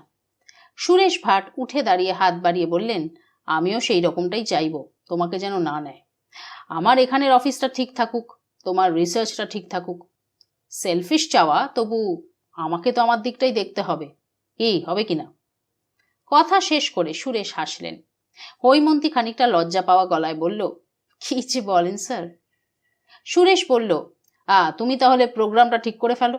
হ্যাঁ, ভালো কথা, কোম্পানি জানিয়েছে এই প্রজেক্টের জন্য ওরা তোমাকে আলাদা প্যাকেজ দেবে। হৈমন্তী একটু চুপ করে থেকে বলল, ওকে স্যার, কিন্তু আমাকে যে একটু সময় দিতে হবে, আমি এদিকটা একটু গুছিয়ে নিই। তাছাড়া আমি কয়েকদিনের জন্য একটু কলকাতা যাচ্ছি, ছুটির অ্যাপ্লিকেশন আমি মেল করে দিয়েছি। সুরেশ ভাট ভুরু কুঁচকে বললেন, কলকাতায় যাচ্ছ মানে বাড়িতে? হৈমন্তী সামান্য হেসে বলল, বাড়ির পাট অনেকদিন চুকে গেছে স্যার। বাবা মা মারা যাওয়ার পরেই বাড়ি বিক্রি করে দিয়েছি। আমি একটাই মেয়ে, বাড়ি রেখে কি করব? বাইরে বাইরে ঘুরে চাকরি করি। কলকাতায় গেলে আমি হোটেলেই উঠি, নয়তো চেনা জানা কারোর বাড়ি। সুরেশ বললেন, আচ্ছা হৈমন্তী, এবার কলকাতায় গিয়ে প্রাইমারি কিছু কাজও শুরু করে দিয়ে আসতে পারো না? হৈমন্তী মাথা নামিয়ে নিচু গলায় বলল, সরি স্যার, এবার আমি সময় পাবো না, আমার অন্য কাজ আছে। বসের সঙ্গে এই পর্যন্ত কথা হয়েছে। তারপর নিজের মনেই মত বদলেছে হৈমন্তী। অফিস থেকে মার্কেটিং ডিভিশনের কয়েকজনের ফোন নাম্বার নিয়েছে। রোবে বেল্ট আটকাতে আটকাতে দরজা খুলল হৈমন্তী। বলল, এসো রায়না। ঘরে এক তরুণী ঢোকে। সালোয়ার কামিজ পরা এই তরুণীর বয়স খুব বেশি হলে 27-28 হবে। সাজগোজের বাহুল্য নেই। চুলটা টেনে বাঁধা, কপালে একটা টিপ, কাঁধে চামড়ার ব্যাগ, শুধু হাতলটা কাপড় দিয়ে তৈরি। ওটুকু আর্টিস্টের হাতের কাজ। ব্যাগ থেকে গোল করে পাকানো একটা কাগজ পেরিয়ে রয়েছে। তরুণীর গায়ের রং চাপা, চোখে কেমন একটা স্বপ্ন স্বপ্ন ভাব। হৈমন্তী সরে এসে বলল, তুমি স্টাডিতে গিয়ে রেডি হও, আর পাখা আলো এসব জ্বালিয়ে নাও। হৈমন্তীর কাজের লোক আসে সকালে, কাজ সেরে চলেও যায় খুব তাড়াতাড়ি। রান্না হৈমন্তী নিজেই করে, ছুটির দিন ছাড়া রান্না নেই। হেভি ব্রেকফাস্ট করে বেরিয়ে যায় অফিসে লাঞ্চ। ডিনার হয় বাইরে, নয় সামান্য কিছু কিনে নিয়ে ফেরে। কোনো কোনো দিন দুধ কর্নফ্লেক্স ধরনেরও কিছু খেয়ে নেয়। অতিথি এলে সুইগি, জোম্যাটো এসব তো আছেই। দুবার সংসার শুরুর স্বপ্ন দেখে থমকে যেতে হয়েছে। থমকে নাকি প্রতারিত হয়েছে। প্রথমবারে ধাক্কাটা খুব বড় ছিল, অ্যাবর্শন পর্যন্ত যেতে হয়। দ্বিতীয়বারে অবশ্য নিজেই সরে এসেছে। তাই কি আর সংসারে মন নেই? নাকি আছে, মনের ভেতরে কোথাও চাপা পড়ে আছে? যাই হোক, পুরুষ মানুষের মিথ্যে প্রেমে এখন যত না রাগ হয়, তার থেকে অনেক বেশি ক্লান্ত লাগে। রায়না স্টাডি রুমে এসে আলো জ্বালালো। সে পুনের এক বিখ্যাত আর্ট কলেজের ছাত্রী ছিল, ভালো নম্বর পেয়ে পাশ করেছে। অ্যাপ্লিকেশন দিয়ে বেড়ালেও এখনো স্থায়ী কোনো কাজ পায়নি, ফ্রিল্যান্স করে বেড়ায়। রায়না ফাইনাল পরীক্ষায় বহু বিষয়তেই খুবই ভালো নম্বর পেয়েছে। খোঁজ খবর নিয়েই তার সঙ্গে হৈমন্তী যোগাযোগ করে। গত 3 মাসে মোট 17 দিন সে এখানে এসেছে, আজকে 18তম দিন। খুব অদ্ভুত একটা অ্যাসাইনমেন্ট পেয়েই সে এখানে আসে। হৈমন্তী রোবের বেল্ট খুলতে খুলতে বলল, আজই তো তোমার কাজ শেষ রায়না, তাই তো? রায়না ইতিমধ্যে ইজেল, রং তুলি সব সাজিয়ে ফেলেছে। ইজেলে রাখা ক্যানভাসের ওপর ঢাকা কাপড় সরিয়ে নিয়েছে। দুটো স্পট ছাড়া ঘরের আলো সব নেভানো। ওই স্পট থেকেই যেটুকু আলো পাওয়া যাবে। রায়না ভালো করে দেখে নিল, আলো আগের দিনের মতো। তার কাজে আলো সব থেকে গুরুত্বপূর্ণ বিষয়, নইলে কন্টিনিউটির সমস্যা হবে। কন্টিনিউটি ছবির বেলায় দরকার হয়। পোশাক, প্রপস, আলো যেন অবিকল আগের মতো হয়। সিনেমায় তো কন্টিনিউটি খুবই গুরুত্বপূর্ণ। একটু এদিক ওদিক হয়েছে কি গেছে। চরিত্রের সঙ্গে এবং আশেপাশের জিনিসকে প্রপস বলে। লাঠি, ছাতা, জলের গ্লাস। ধরা যাক নায়কের বসবার জায়গার পাশে একটা অ্যাস্ট্রে ছিল। পরের দিন শুটিং এর সময় সেটা রাখতে ভুল হয়ে গেল, অথচ দৃশ্যটা একই। শুটিং এর পর মনিটরে ছবি দেখে খেয়াল হলো, আরে এখানে একটা অ্যাস্ট্রে ছিল না, সেটা গেল কোথায়? ব্যাস, গোটাটাই ফেলে দিতে হবে। এটা কোনো শুটিং নয়, পরের দিনও এঁকে নেওয়া যাবে। কিন্তু তারপরেও রায়নার অস্বস্তি হয়। মনে হয় সব থেকে সুবিধা হতো যদি মোবাইলে আগের দিনের ফটোটা তুলে রাখা যেত, ফটো দেখে সবটা সাজিয়ে ফেলা যেত। কিন্তু এই অ্যাসাইনমেন্টে ফটো তোলবার প্রশ্নই ওঠে না। স্পট দুটো রয়েছে ডিভানের দুপাশে স্ট্যান্ডে, বেঁকিয়ে চুরিয়ে উঁচু নিচু করে ফেলা যায়। দুদিক থেকে আলো পড়ে। এটা দিয়ে যেমন আলো তৈরি করা যায়, তেমনি ছায়াও তৈরি করা যায়। রায়না ঠিক করে নিল, গোটা ঘর অন্ধকার, শুধু ডিভানে আলো পড়েছে। এ ঘরে কিছু নড়ানড়ি হওয়ার কথা নয়। তারপরেও ঘর ঝাড়পোছ করার সময় এদিক ওদিক তো কিছু হয়েই যায়। এবার রায়না এসেছে 12 দিন পর। ম্যাডাম যেমন সময় দিয়েছেন। ম্যাডাম আরও একটা দিন পেলে ভালো হতো। হৈমন্তী রোপ খুলতে গিয়ে থমকে গেল। এরকম তো কথা ছিল না রায়না, বরং আমি একটা দিন তোমাকে এক্সট্রাই দিয়েছি। Today is 18th day. Raina চুপ করে গেল। এই মহিলাকে সে ভয় পায়। কেন ভয় পায় সে জানে না। ম্যাডাম তাকে কোনোদিন কড়া ভাষায় কথা বলা তো দূরের কথা, খারাপ ব্যবহারও করেননি। কোনোদিন দেরি করে ফেললে হেসে বলেছেন, আর্টিস্ট পাংচুয়াল হলে সন্দেহ হয় যে সত্যি আর্টিস্ট তো। রায়না বলেছে, সরি। ম্যাডাম বলেছেন, সরির কি আছে, তবে আমাদেরও মুশকিল হয়, অফিসে পৌঁছতে দেরি হলে তখন ভাববে সত্যি কর্পোরেট তো, আর্টিস্ট নয় তো। কথা শেষ করে আওয়াজ করে হেসেছেন ম্যাডাম। রায়নাও যোগ দিয়েছে হাসিতে। এমন সুন্দর মহিলা রায়না তার স্বল্প জীবনে খুব কমই দেখেছে, মনে হয় দেখেইনি। শুধু নিখুঁত শরীর হলেই হয় না, সেই শরীরের সঙ্গে শিক্ষা, ব্যক্তিত্ব এবং স্বাধীন মনটা মিশে নারীর সৌন্দর্য তৈরি হয়। রায়নায় মনে হয় সে একজন ভাগ্যবান শিল্পী, তাই এরকম একটা মডেল নিয়ে কাজ করতে পারছে। তবে একটাই দুঃখ, তার কাজটা কেউ দেখতে পাবে না, কারণ কাজটি ভীষণই ব্যক্তিগত এবং গোপনীয়। অথচ সে ভালো করেই বুঝতে পারছে এই কাজ সবাইকে দেখানোর মতোই সে করতে পেরেছে। এক্সিবিশনে দিলে হইচই পড়ে যেত। ম্যাডাম, ছবি শেষ হলেও কিছু টাচ করবার থাকে তো? না রায়না, আমার হাতে আর সময় নেই। যা করবার তোমাকে আজই করতে হবে। আমি কলকাতায় যাচ্ছি, এসে আবার অফিসের কাজে বেরিয়ে পড়তে হবে। রায়না বাধ্য মেয়ের মতো বলে, আচ্ছা ম্যাডাম। হৈমন্তী রোবের বেল্ট খুলে ফেলল। আবরণহীন হৈমন্তী প্রায় অন্ধকারে ঘর আলো করে দিল। রায়না রোজই মুগ্ধ হয়, আজও হলো। শরীরে পোশাক না থাকলেও গলায় একটা সরু চেন রয়েছে হৈমন্তীর। চেনটা কালো দড়ির, কার বলাই ভালো, সামনে একটু সোনা। সেটাও শেষ হয়েছে দ্রুত। হৈমন্তীর দীর্ঘ গ্রীবায় সেটা যেমনই অকিঞ্চিতকর, তেমনি ভীষণভাবে আবার উপস্থিত। বাঁ পায়ের গোড়ালিতে রূপোর সরু মল, খেয়াল করে দেখতে হয়। এই দুটোর পরিকল্পনাই রায়নার। নগ্ন শরীরে অন্তত সামান্য কিছু থাকা দরকার। যা আসবে খুব স্বাভাবিকভাবেই আসবে, নগ্নতা অনেক বেশি ফুটে উঠবে তাতে। রায়নাকে হৈমন্তী বেশ খাটাখাটনি করেই খুঁজে পেয়েছে। ইচ্ছে করলে সে পাকা, অভিজ্ঞ, নাম করা কোনো আর্টিস্ট জোগাড় করতেই পারত। পুনে, মুম্বাইতে প্রাইভেট কাজ করে এমন অনেক নামী আর্টিস্ট রয়েছেন, কিন্তু হৈমন্তী চায়নি। নামধাম থাকলেও অনেক রকম ফ্যাকরাও থাকে। তাছাড়া এই কাজের জন্য ঝুঁকিও আছে। রেমুনারেশন তো অনেক বেশি হাঁকবেই, বাইরেও পাঁচকান করবে। তাছাড়া কোনো পুরুষ মানুষকে দিয়ে এই কাজ করাতে হৈমন্তীরও অস্বস্তি হবে। এটা তো একদিনের বিষয় নয়, বেশ কয়েকটা দিন লাগবে। আর্টিস্টদের চোখ অবশ্যই আর 5টা সাধারণ মানুষের মতন হওয়ার কথাও নয়, তারপরেও কিন্তু গোলমালের গল্প শোনা যায়। কিছুদিন আগে এক পত্রিকায় খবর হয়েছে, অতি নামকরা এক বৃদ্ধ শিল্পী নাকি ইজেলের বদলে মডেলের শরীরেই তুলি দিয়ে রং লাগাতে শুরু করেছিল। মডেল বিষয়টি নিয়ে পুলিশের কাছে যায়। তাই বয়স কম অথচ এই কাজে ট্যালেন্ট রয়েছে এমন কাউকে খুঁজছিল হৈমন্তী। আর্ট কলেজগুলোতে খবর নিচ্ছিল। 3 জন ব্রাইট স্টুডেন্টের খবর পেল, 2 জন ছেলে, 1 জন মেয়ে। কথা বলে এবং কাজ দেখে মেয়েটিকেই পছন্দ হয়েছে। কোনো রকম বাড়তি ইনহিবিশন না থাকলেও একজন মেয়ের সঙ্গে এই কাজ করাটাই স্বচ্ছন্দের হবে বলে হৈমন্তীর মনে হয়। সে রায়নাকে ডেকে পাঠিয়ে কথা বলে। ছোটখাটো শান্ত ধরনের মেয়েটি, পছন্দ করবার মতো। কথাবার্তা, হাবভাব এক ধরনের আর্টিস্ট সুলভ ভাব রয়েছে। মারাঠি মেয়ে, বাংলা জানে না, কথা হয় ইংরেজিতে। আমি শুনলাম তুমি ফাইনাল পরীক্ষায় নুড স্টাডিতে খুবই ভালো নম্বর পেয়েছো। ইয়েস ম্যাডাম, আমি হাইয়েস্ট পেয়েছিলাম। কনগ্র্যাচুলেশনস।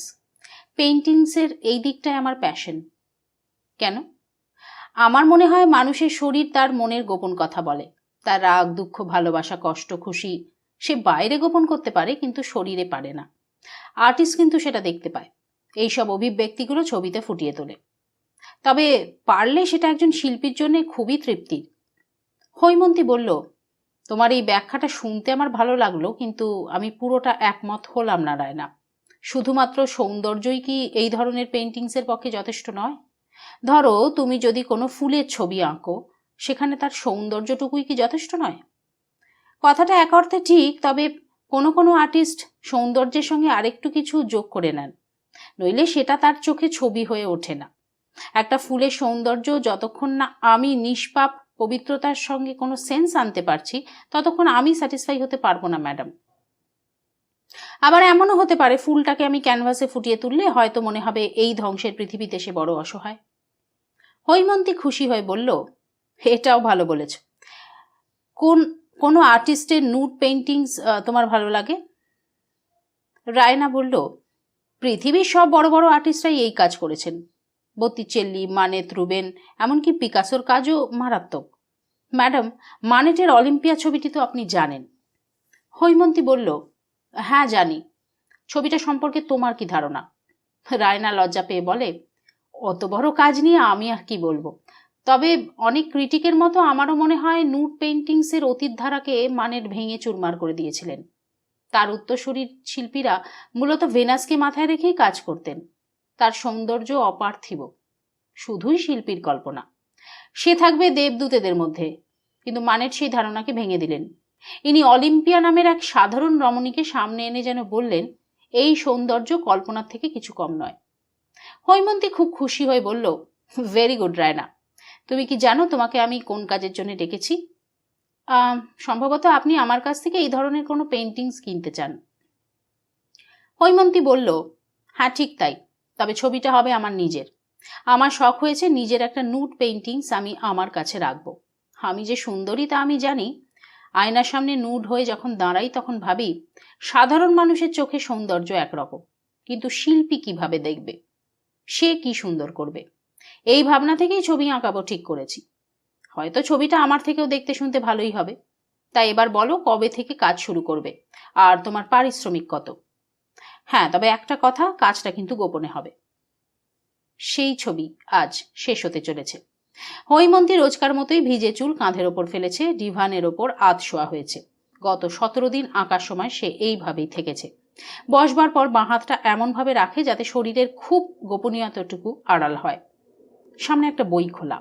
বই বাছাইয়ের সময় রায়না খুবই অবাক হয়েছিল। এক সুন্দরী নারী নিজের নগ্ন ছবি আঁকানোর সময় এ কোন বই পড়ছে? বইটি ভয়ঙ্কর।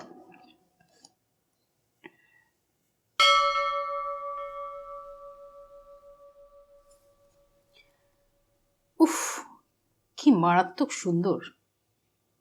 নিজের ছবির দিকে তাকিয়ে বিড় করে বলে উঠল হৈমন্তী। কথাটা বলে একটু লজ্জাই পেল। রায়না আবার শুনতে পায়নি তো? মেয়েটা যদি ভাবে নিজেকে সুন্দর বলেছে, সেটা বিশ্রী হবে। আসলে ছবিটা দেখে সে এতটাই আপ্লুত হয়ে পড়েছে যে কি বলবে কি করবে বুঝতে পারছে না। ইচ্ছে করছে রায়নাকে জড়িয়ে ধরে একটা চুমু খায়। মেয়েটা এতদিন একজন গম্ভীর অতিরিক্ত পার্সোনালিটি সম্পন্ন মহিলাকে হঠাৎ এরকম একটা হালকা আচরণ করতে দেখলে কি খুব অবাক হবে? সে হোক অবাক। যে অন্যকে এমন চমকে দিতে পারে, তার নিজেরও মাঝে মাঝে অবাক হওয়া উচিত। হৈমন্তী ছবি থেকে চোখ সরাতে পারছে না। পেছনেই রায়না দাঁড়িয়ে আছে। নিশ্চয়ই সে খুবই টেনশনে আছে। সেটাই স্বাভাবিক। সে এতদিন মডেল নিয়ে কাজ করেছে। তারা কেউ ছবি কেমন হবে তা নিয়ে মাথা ঘামায় না। ডিউটি শেষ হয়ে গেলে উঠে পড়ে কাপড় জামা পরে নেয় আর পেমেন্ট নিয়ে চলে যায়। ছবির দিকে ফিরেও তাকায় না। এই ছবির বেলা ঘটনা যে অন্যরকম। রায়নাকে হৈমন্তী বলেছিল এমন একটা ছবি সে দেখতে চায় যে ছবি তার নিজের থেকেও সুন্দর হবে। কথার কথা ছিল সেটা, কিন্তু রায়না কি করে যেন সেই কাজটা করে ফেলল। সে যতই সুন্দর হোক না কেন, এতটা সুন্দর কিছুতেই নয়। মেয়েটা ছবিতে কিছু একটা ম্যাজিক করেছে, সেই কারণেই এমন লাগছে। কিন্তু ম্যাজিকটা কি? হৈমন্তী আবার ছবিতে মন দিল। ছবিতে ডিভানের ওপর আধশোয়া হয়ে রয়েছে যে নগ্ন মেয়েটি, সে মায়াময়। তারপরেও ভঙ্গিতে এক ধরনের ডোন্ট কেয়ার ভাব। গোটা দুনিয়াকে যেন তাচ্ছিল্য করছে। বলতে চাইছে, দেখো, আমি তোমাদের ভান ভনিতা মিথ্যাচারকে পোশাকের মতন ছুঁড়ে ফেলতে পারি। আমার নগ্নতা তোমাদের সমস্ত সভ্যতার থেকে খাঁটি ও পবিত্র। তোমরা আমার এই ঠোঁট, গলা, বুক, পিঠ, জঙ্ঘা, জনিকে তো আর ঠেকাতে পারো, কিন্তু আমাকে পারবে না। এই কি ছবিটা বলছে? রায়না কি বলতে পারবে ছবিটা কি বলছে? সে যে সুন্দর ছোটবেলা থেকেই জানা আছে হৈমন্তীর। তাকে যেমন গ্রাহ্য করেনি আবার করেওছে। তাকে যেমন যত্ন করেনি আবার করেওছে। পুরুষ মানুষের কাছে ক্রমাগত প্রশংসা শুনতে শুনতে একসময় বিরক্ত লাগত। মনে হতো পুরুষ মানুষ শুধু তার বাইরের রূপ নিয়েই ব্যস্ত। ভেতরের মানুষটাকে দেখবার ধৈর্যটাই তার নেই। হয়তো তার জন্য তার রূপটাই দায়ী। আসল মানুষটাকে ঢেকে দিয়েছে। একমাত্র ঐন্দ্রিল এসে সেই ধারণাটা পাল্টে দিয়েছিল। কিন্তু সেটা যে কত বড় মিথ্যে ছিল সেটা বুঝতে সময় লেগেছে। কথার জালে জড়িয়ে ফেলেছিল সেই সরল চোখের যুবক। হিমি, তুমি তোমার সৌন্দর্যের থেকেও বেশি সুন্দর। এই কথার আবার মানে কি? আমি আমার থেকে বেশি সুন্দর হব কি করে? ঐন্দ্রিল হৈমন্তীর দুটো গালে দুটো হাত রেখে বলল, মানে সহজ, নারীর থেকে তুমি মানুষই বেশি। হৈমন্তী হেসে বলেছিল, কেন নারী কি মানুষ নয়?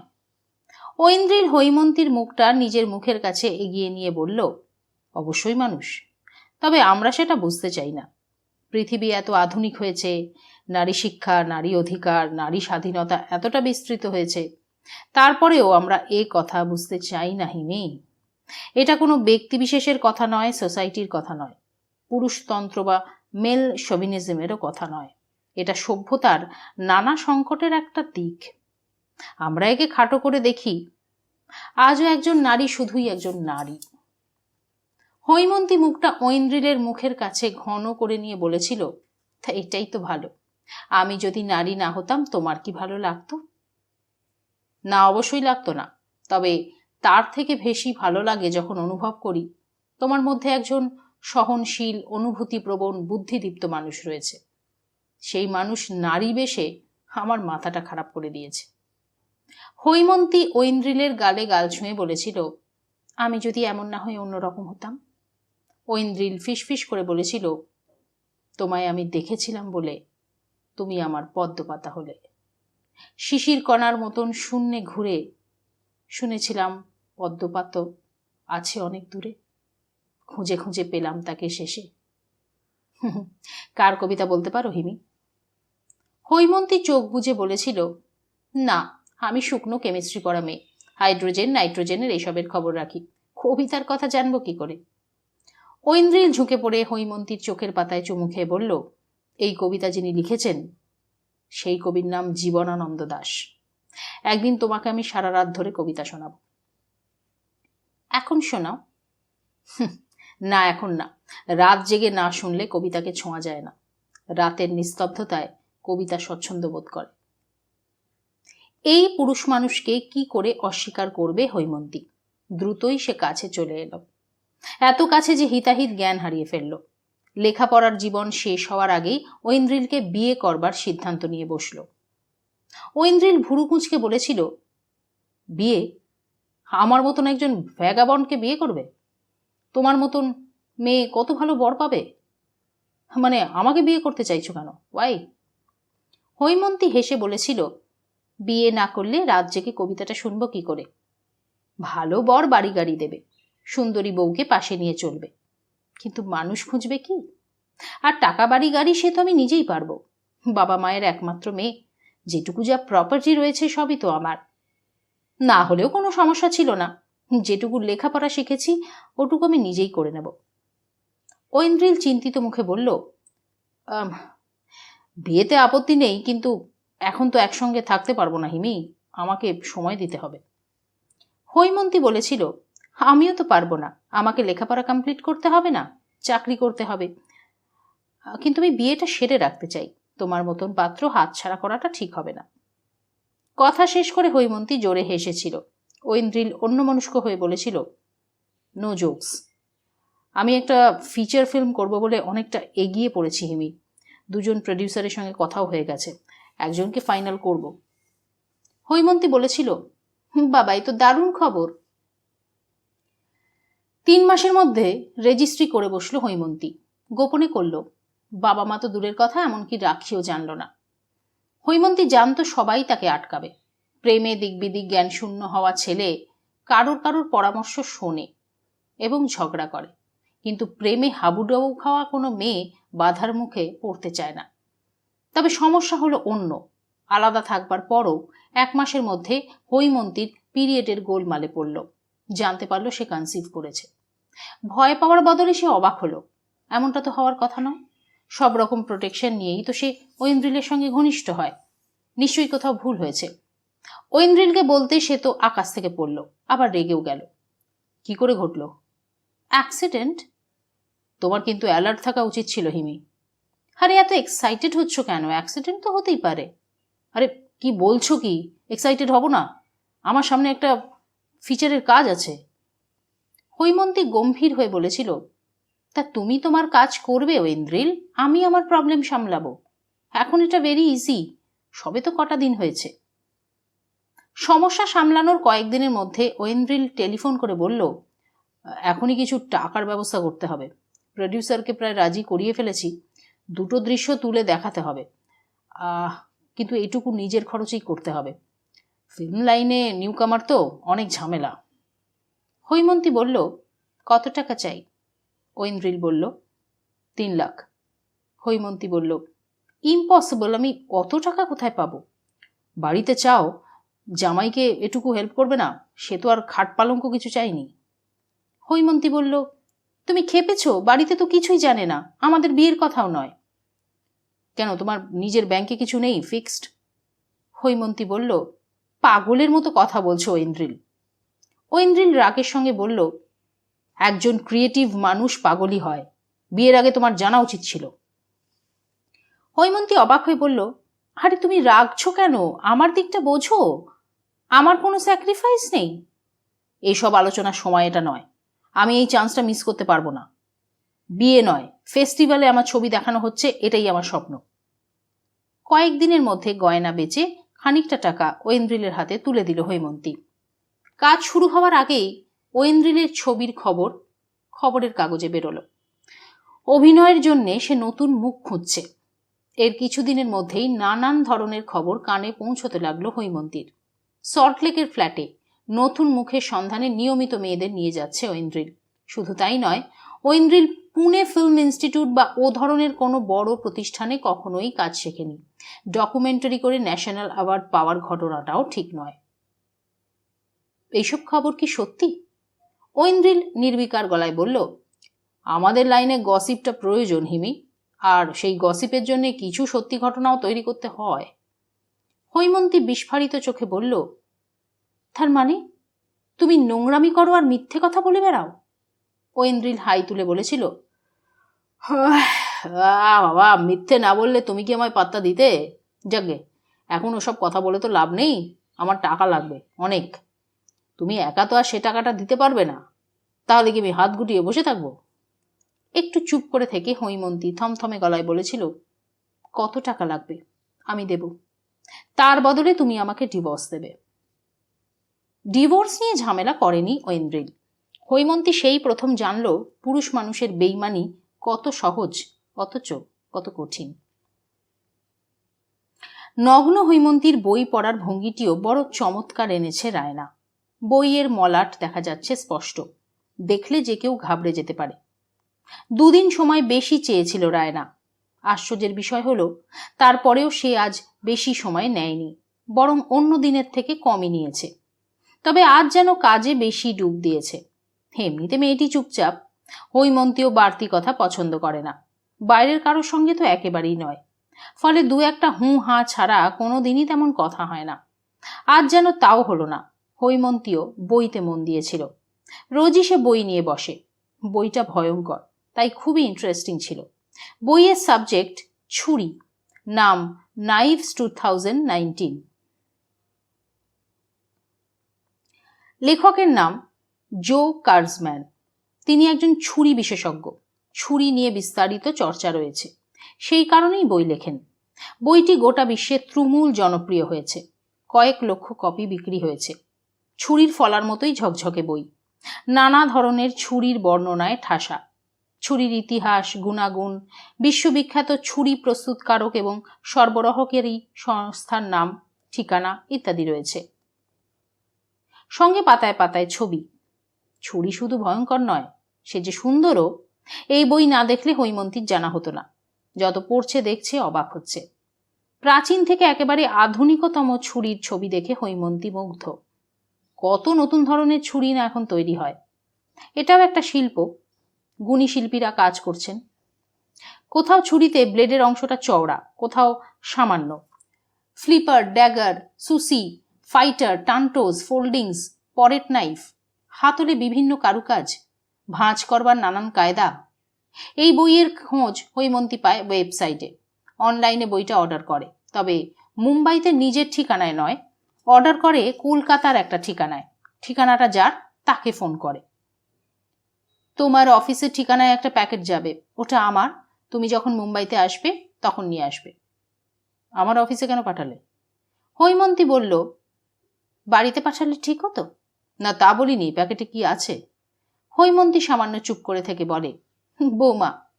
ঠাট্টা করো না হৈমন্তী। হৈমন্তী নিচু গলায় বলল, ঘাবড়াবার মতো কিছু হয়নি, একটা বই আছে। ও আচ্ছা, তা কি বই? হৈমন্তী বলল, তোমার জানার দরকার নেই, প্যাকেটটা খুলবে না। অনেকদিন তো আসোনি, তুমি আসছো কবে? কোথায় আসেনি? প্রতি মাসেই তো যাই। এই মাসে যাচ্ছি না, নেক্সট মান্থে যাব। বইটা নিয়ে আসবে। হ্যাঁ, তা কিসের বই বললে না তো? হৈমন্তী আবার একটু চুপ করে থেকে বলল, খুনের, হাউ টু মার্ডার হয়েছে। আরে পাগলের মতন কি বলছো হৈমন্তী? হৈমন্তী বলল, পাগলের মতো বলার কি হয়েছে? কিভাবে খুন করতে হয় সেটা আমি জানতে পারি না? এরপরে হৈমন্তী ফোন কেটে দিয়ে নিজের মনেই হেসেছিল। খানিক আগে রায়না যখন বলল, ম্যাডাম আমার কাজ শেষ, আপনি উঠতে পারেন, হৈমন্তী অবাক হয়েছিল। চাপা উত্তেজনায় তার শরীর শিরশির করে ওঠে। সে ডিভান থেকে নেমে এগিয়ে যায়। চেয়ারে রাখার রোগটা পড়ে ধীরে ধীরে। আসলে সে সময় নেয়। ছবিটা দেখার জন্য মনের মধ্যে যে ব্যাকুল কৌতূহল ধরে রেখেছে, আজ তার অবসান হবে। এতগুলো সিটিং দিয়েছে, তারপরেও সে জানে না ছবিটা কেমন হচ্ছে। আজকে প্রথম দেখবে। কাজ একেবারে শেষ হওয়ার পর।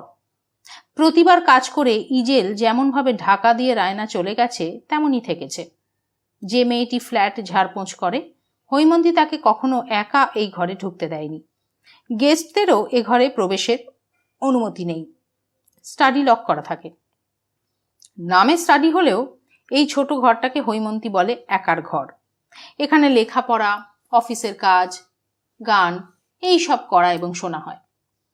কখনো মন খারাপ হলেও একা বসে থাকে এখানে চুপ করে। রায়না প্রথম দিন কাজ হয়ে গেলে বলেছিল, ম্যাডাম আপনি কি ছবিটা দেখবেন? যদিও আজ কিছুই হয়নি, শুধু পেন্সিলের ড্রয়িং করেছি। শরীরের একটা আদল, আপনাকে চেনা যাবে না এখনই। হৈমন্তী বলল, তুমি কি চাও? রায়না দ্বিগুণ দ্বিধা নিয়ে বলেছিল, কাজ কমপ্লিট হওয়ার আগে আমি ছাড়া কেউ কাজটা দেখুক সেটা অবশ্য আমি চাই না।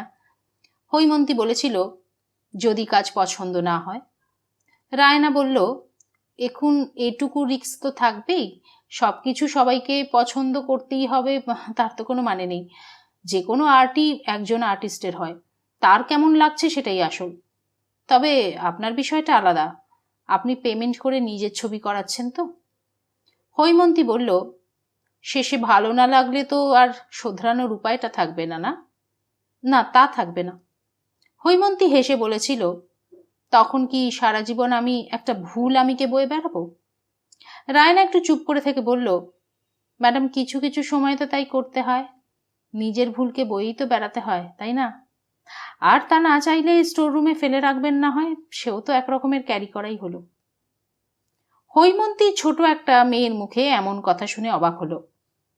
আচ্ছা, ছবি পছন্দ না হলে কি পেমেন্টটা ফেরত দিতে হবে? রায়না সামান্য হেসে বলল, না, দেখুন অনেক খোঁজাখুঁজির পর আপনি আমাকে ডেকেছেন, সুতরাং পরীক্ষা দেওয়া তো আমার হয়েই গেছে। এবার আপনার পরীক্ষা। আমি আপনার কারেক্ট চয়েস কিনা সেই পরীক্ষা আপনি দেবেন, তাই আমার পারিশ্রমিক ফেরত দেওয়ার তো কোনো প্রশ্ন ওঠে না।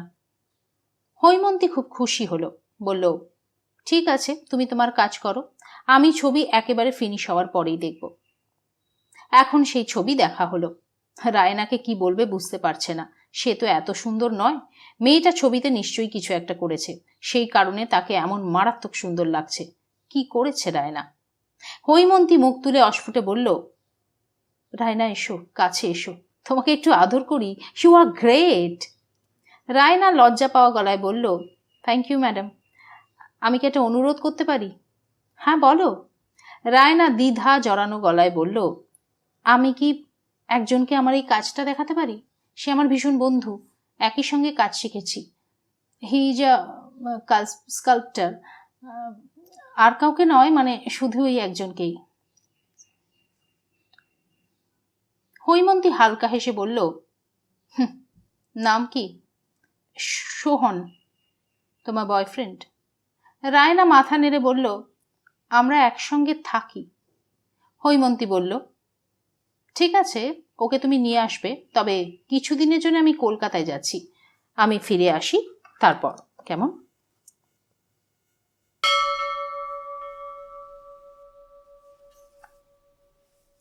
কেমিক্যালসগুলো আলমারিতে রাখা হয়েছে? ইয়েস ম্যাডাম, আমি নিজে দেখে নিয়েছি। ডিস্ট্রামোনিয়াম ঠিক মতো আছে ম্যাডাম, লক করে রেখেছি। ওপিয়াম? ঠিক আছে, সাবধানে রাখবে, আগের বারের মতন ঘটনা যেন না ঘটে। তুমি তো জানো ওগুলো কি ভয়ঙ্কর, সেই ঘটনাটা যেন রিপিট না হয়। না, হবে না ম্যাডাম। হৈমন্তী ব্যাগ গোছাতে গোছাতে মোবাইলে কথা বলছে পূরবী রাউতের সঙ্গে। পূরবী তার ল্যাবরেটরির প্রধান অ্যাসিস্ট্যান্ট। হৈমন্তী এই মেয়েটিকে যেমন পছন্দ করে তেমনি বিশ্বাসও করে, কাজও জানে। ইউনিভার্সিটি থেকে ভালো রেজাল্ট করে এসেছে, যে কোনো সময় টিচিং প্রফেশনে চলে যাবে। ভালো সুযোগের জন্য অপেক্ষা করছে। যে কদিন এখানে থাকে হৈমন্তীর সুবিধে। হৈমন্তীরও একসময় ইচ্ছে ছিল বাইরে গিয়ে গবেষণা করবে, শিক্ষক হবে। সেইভাবে তৈরিও হচ্ছিল। জিআরই টয়ফেল দিয়ে আমেরিকার কোনো ইউনিভার্সিটিতে অ্যাপ্লাই করবে। প্রস্তুতি চলবার মাঝখানে বাবা মা পরপর মারা গেলেন। পরিবারে বিপর্যয় নেমে এলো। অন্যদিকে ব্যক্তিগত জীবন নিয়ে মানসিকভাবে বিপর্যয়। দ্রুত কিছু একটার মধ্যে নিজেকে জড়িয়ে নিতে চাইল হৈমন্তী। কাজ খুঁজে নিল। সেই যে একবার প্রফেশনাল জীবনে ঢুকে পড়ল, তারপর আর বেরোনো হয়নি। এসবের মাঝখানে জোর ধাক্কা দিয়ে গেল ঐন্দ্রিল। সেই ক্ষত সামলাতে সামলাতে আবার প্রেমে পড়ল। মাঝে মধ্যে হৈমন্তীর মনে হয় সে আসলে প্রেমের কাঙাল। কিশোরী বয়স থেকেই তাকে নিয়ে ছেলেদের মধ্যে উন্মাদনা ছিল। ফিরেও তাকাতে ইচ্ছে করেনি, কিন্তু পরে যতবার কারোর দিকে তাকাতে চেয়েছে ততবারই আঘাত পেয়েছে। একেই কি নিয়তি বলে? আর 5 জন স্বাভাবিক মেয়ের মতন ঘর সংসার করার ইচ্ছেকে গোপনে মনের ভেতর লালন করেছে, কিন্তু তাকে সত্যি করতে পারেনি। নিজের কেরিয়ারে যতটা উন্নতি করেছে, ব্যক্তি জীবনে ততটাই ব্যর্থ, ততটাই নিঃস্ব। নিঃসঙ্গতা ঘিরে ধরে, ক্লান্ত, বিষণ্ণ লাগে। আয়নার সামনে দাঁড়িয়ে যেমন মন কাঁদে, কোনো কোনো সময় প্রবল রাগে মাঝ রাতে ঘুম ভেঙে যায়। উঠে বসে বিছানায়, 2 হাতে কপালের রগটা টিপে ধরে।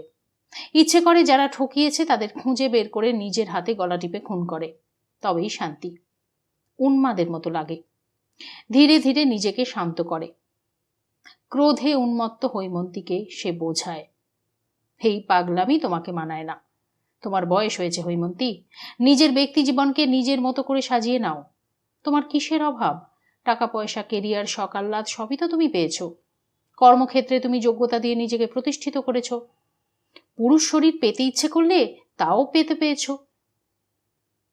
এর জন্য সংসার করতে হবে তার কি প্রয়োজন? কত মেয়েই তো জীবনটা একাই কাটায়, তারা তো সুখেই থাকে। অতীত আঁকড়ে এই দুঃখ বিলাসিতা তোমাকে মানায় না। মানুষের সমস্যা হলো মন যেমন যুক্তির কাছে বশ্যতা মানে, তেমন আবার মানেও না। হৈমন্তী ব্যতিক্রম নয়। সারাদিন কাজের পর কোনো কোনো দিন তার কান্না পায়, কোনো কোনো দিন রাগে ফুঁসতে থাকে, জোয়ার ভাটার মতো। জল চলে যায়, আবার ফনা তুলে ঝাঁপিয়ে পড়ে তীরে। হৈমন্তী পূরবীর সঙ্গে কথা বলছে মোবাইলে ইয়ার প্লাগ লাগিয়ে। পূরবী, মনে রাখবে আমরা এমন সব কেমিক্যালস নিয়ে কাজ করি যেগুলো কিন্তু ভয়ঙ্কর। আমি যে কদিন ল্যাবরেটরিতে যাচ্ছি না, তুমি দায়িত্ব নিয়ে এগুলো লক করবে, লিস্ট মিলিয়ে রাখবে। জানি ম্যাডাম, সেবারের ঘটনাটা অ্যাক্সিডেন্টাল। হৈমন্তী তার জামায় হালকা আয়রন বোলাচ্ছে, বলল, আমি জানি ইট ওয়াজ অ্যান অ্যাক্সিডেন্ট, তারপরেও কিন্তু আমাদের অ্যালার্ট থাকতে হবে। বাইরে থেকে শুনলে মনে হবে সামান্য একটা কেমিক্যালস নিয়ে হৈমন্তীর মতন অভিজ্ঞ কেমিস্ট কি একটু বেশি উদ্বিগ্ন হচ্ছে না? এতবার অ্যাসিস্ট্যান্টের সঙ্গে বিষয়টা নিয়ে কথা বলবার কি দরকার? পূরবী একজন সিনসিয়ার কর্মী, একবার বললেই হয়। হৈমন্তী সম্ভবত বেশি চিন্তা করছে। আবার এমনটাও হতে পারে গত মাসের ঘটনাটার কারণেই এই উদ্বেগটা। ঘটনাটা উদ্বেগেরই ছিল। কিছু হয়নি, কিন্তু হলে মুশকিল হতো। জানাজানি হলে হৈ হৈ পড়ে যেত। সেই ঘটনাটা ছিল এই রকম। বিভিন্ন ধরনের ঔষধি গাছের এক্সট্র্যাক্ট নিয়ে হৈমন্তীদের ল্যাবরেটরিতে কাজ হয়। এদের মধ্যে বেশিরভাগই অতিরিক্ত মাত্রায় কনসেন্ট্রেটেড, এতটাই ঘন যে কয়েক ফোঁটা নিলেই কাজ চলে যায়। এদের মধ্যে কিছু রস আবার ভয়ঙ্কর বিষাক্ত, মানুষকে মেরে ফেলতে বেশি সময় নেয় না। আবার এসবের মধ্যেই রয়েছে নানান রোগের প্রতিষেধক। বিষ বাদ দিয়ে গাছের রোগ প্রতিষেধক গুণ বের করে কাজ করতে হয় হৈমন্তীদের। কোন গুণ সাবানে যেতে পারে, কোনটা যেতে পারে তেলে, কোনটা ইচ্ছে করলে ক্রিমে মেশানো যায়, তাই নিয়ে রিপোর্ট তৈরি হয়। এইসব এক্সট্র্যাক্ট আসে বাইরে থেকে। অর্ডার দিলেই হয় না, স্পেশাল রিকুইজিশন লাগে। সঙ্গে ল্যাবরেটরির লাইসেন্সের কপি দিতে হয়। কী ধরনের গবেষণার কাজে ব্যবহার করা হবে সেটা জানাতে হয়। স্বাভাবিকভাবেই নানা ধরনের কনসেন্ট্রেটেড এক্সট্র্যাক্টের শিশিতে ল্যাবরেটরি একেবারে ভর্তি। একের পর এক তালা দেওয়া আলমারি। এসবের জন্য অতিরিক্ত সতর্কতা রাখা হয়। দাম অনেক। চুরি করে কেউ যদি বাইরে বেচে দেয় তাহলে 3 গুণ বেশি দাম পাবে। তার ওপর এগুলো সব ভয়ঙ্কর বিষ। এসবের মূল দায়িত্ব ল্যাবরেটরি হেডের। সে না থাকলে দায়িত্ব অন্য কারোকে বুঝিয়ে দিতে হয়। এবার যেমন হৈমন্তী পূরবীকে বুঝিয়ে দিয়েছে। সে যতক্ষণ না কলকাতা থেকে ফিরে আবার জয়েন করছে ততক্ষণ পূরবী বুঝবে। এর আগেও বুঝেছে। এবারে চিন্তার কারণ, গত মাসে পরপর দুদিনে 2টো শিশি নিখোঁজ হয়েছিল। সন্ধেবেলার কাজ শেষে লগবুক মেলাতে গিয়ে ধরা পড়ে। প্রথমে পাওয়া যায় না ডিস্ট্র্যামোনিয়া, পরের দিন হারায় ওপিয়ামের শিশি। খুব টেনশনে কেটেছিল। কাউকে বলতে চায়নি হৈমন্তী, জানতো শুধু পূরবী। হৈমন্তী ঠিক করেছিল সে আর পূরবী মিলে 2 দিন চুপচাপ খোঁজার পর তারপর সবাইকে জানানো হবে, নইলে একটা প্যানিক তৈরি হবে। কোম্পানির ওপর মহলে জানালে থানা পুলিশ পর্যন্ত করতে হতে পারে। 3 দিনের মাথায় খোঁজ পাওয়া যায় আলমারিটা বদল হয়ে গেছে। তারপর থেকে হৈমন্তী বেশি সতর্ক হয়েছে। প্রতিদিন কাজ শেষ হলে আলমারি ধরে ধরে খাতা মেলানো হয়। হৈমন্তী আয়রন করা জামাটা ব্যাগে ঢোকালো। পূরবী, 2টো রিপোর্ট পাঠানোর আছে, 2টোই রেডি, ফাইনাল দেখে নেবে। হ্যাঁ দেখবো ম্যাডাম। আর স্যাম্পেলের ব্যাচ নম্বরগুলো যেন ঠিক থাকে। হ্যাঁ অবশ্যই। আমি কলকাতা যাচ্ছি, একটা পার্সোনাল কাজ আছে, একটা পার্টি অ্যাটেন্ড করব। খুব প্রয়োজন ছাড়া কিন্তু ফোন করবে না, আর ফোন বন্ধও থাকবে। প্রয়োজনে আমি যোগাযোগ করব। পূরবী নিচু গলায় বলল, happy journey madam. Haimanti phone কেটে খুব সাবধানে ব্যাগ আটকালো। ছোট হলেও ভেতরে কাঁচের শিশি রয়েছে, লাগেজে রাখলেও একটু জার্কিং তো হবেই। তুষার তার জন্য এরকম যত্ন করেই বিদেশ থেকে সেন্ট এনেছিল। কত যত্ন করে এনেছি জানো? হৈমন্তী ভুরু কুঁচকে বলেছিল, কত যত্ন করে? তুষার গাঢ় স্বরে বলেছিল, তোমার সঙ্গে আমার প্রেমে যেমন যত্ন। নাও কাছে এসো, নতুন সেন্টটা একটু গায়ে স্প্রে করে দিই। ঐন্দ্রিল চলে যাওয়ার পর এসেছিল তুষার, দ্বিতীয় প্রেম। মাঝে 4 বছরের ব্যবধান। তুষারের মধ্যে কোনো শিল্প টিল্পর বালাই ছিল না, একেবারেই শুকনো বিজনেসম্যান, বাড়ির বিজনেস। আলাপ হয়েছিল মুম্বাই এয়ারপোর্টে। দুজনেই দিল্লি যাচ্ছে। ঘোস্ট কলে ফ্লাইট লেট। কে যেন ফোনে হুমকি দিয়েছে বোম মেরে ফ্লাইট উড়িয়ে দেবে। হৈমন্তী মুখের সামনে বই খুলে লাউঞ্জে বসে গিয়েছিল। পাশে লম্বা চওড়া ছেলেটিকে খেয়ালই করেনি। একসময় উঠেও যায়। খানিক পরে হন্তদন্ত হয়ে এসে বলে, এক্সকিউজ মি, আমার মোবাইল ফোনটা কি আপনি দেখেছেন? হৈমন্তী বিরক্ত হয়ে বই থেকে মুখ সরিয়েছিল। না। ছেলেটি অধীর হয়ে বলে, কিন্তু আমি তো আপনার পাশেই চেয়ারেই রেখেছিলাম। হৈমন্তী এবার বিরক্ত গলায় বলল, হ্যাঁ সে আপনি রাখতেই পারেন, কিন্তু আমি দেখিনি। সে কি, আপনি দেখেননি? হৈমন্তী এবার সোজা হয়ে বসে কড়া গলায় বলল, কি ব্যাপার বলুন তো? আপনার ফেলে যাওয়া ফোন পাহারা দেওয়াটা কি আমার কাজ ছিল? সুন্দরী মেয়ের ধমকে গা না করে ছেলেটি বলল, আপনার পাশে কি কেউ এসে বসেছিল?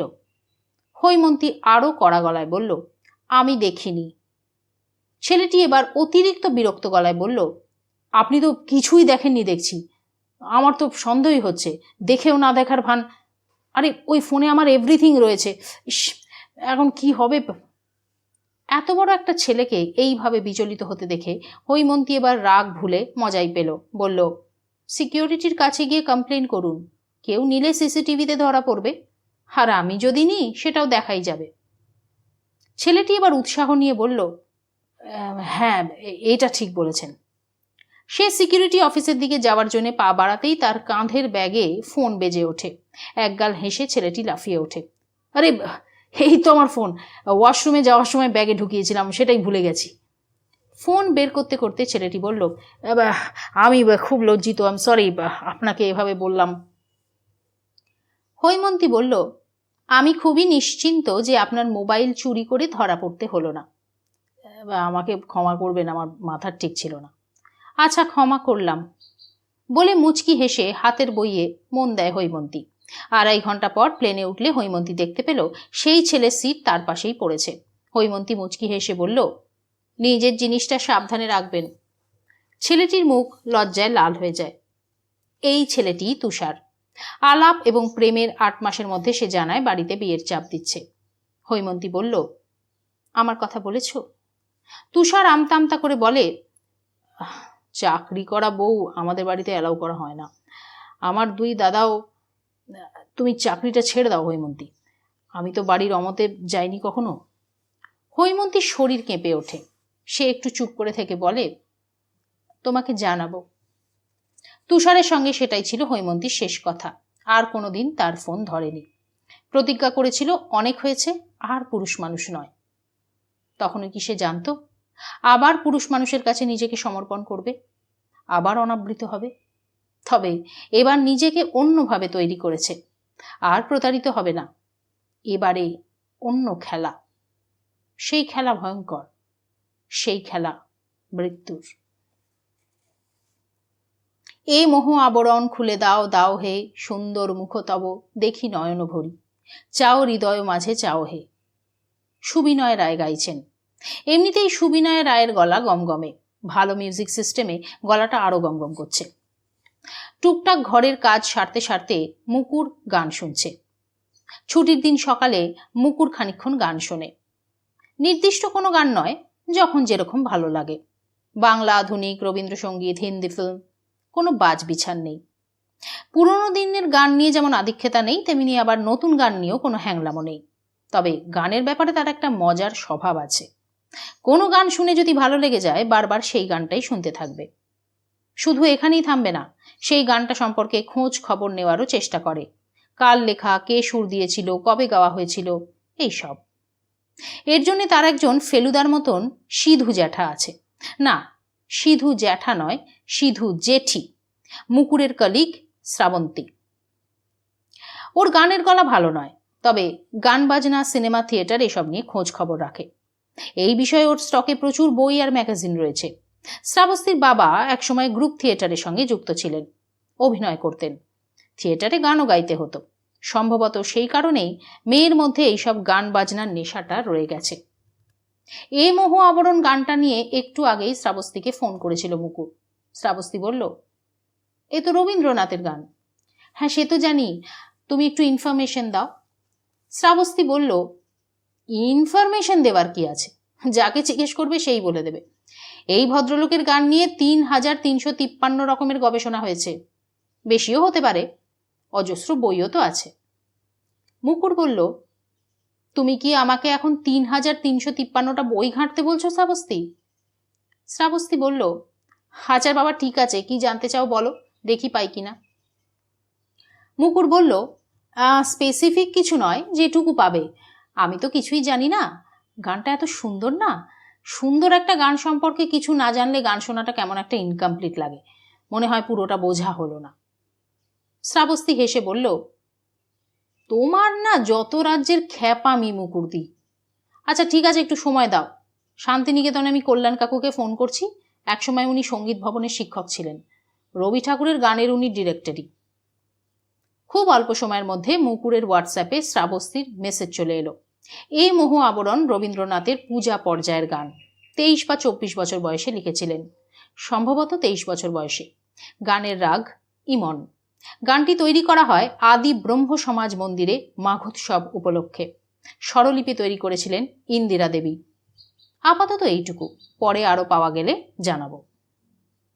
এই মেসেজ পাওয়ার পর মুকুর গানটা আবার শুনছে। মনে হচ্ছে তথ্যগুলো জানার পর গানটা যেন একটু বেশি গম্ভীর গম্ভীর লাগছে। কোনো গান সম্পর্কে তথ্য জানার এটাই মজা, জানার পর একটু হলেও গানটা অন্যরকম হয়ে যায়। মোহাম্মদ রফির গাওয়া একটা গান নিয়ে একবার এরকম হয়েছিল।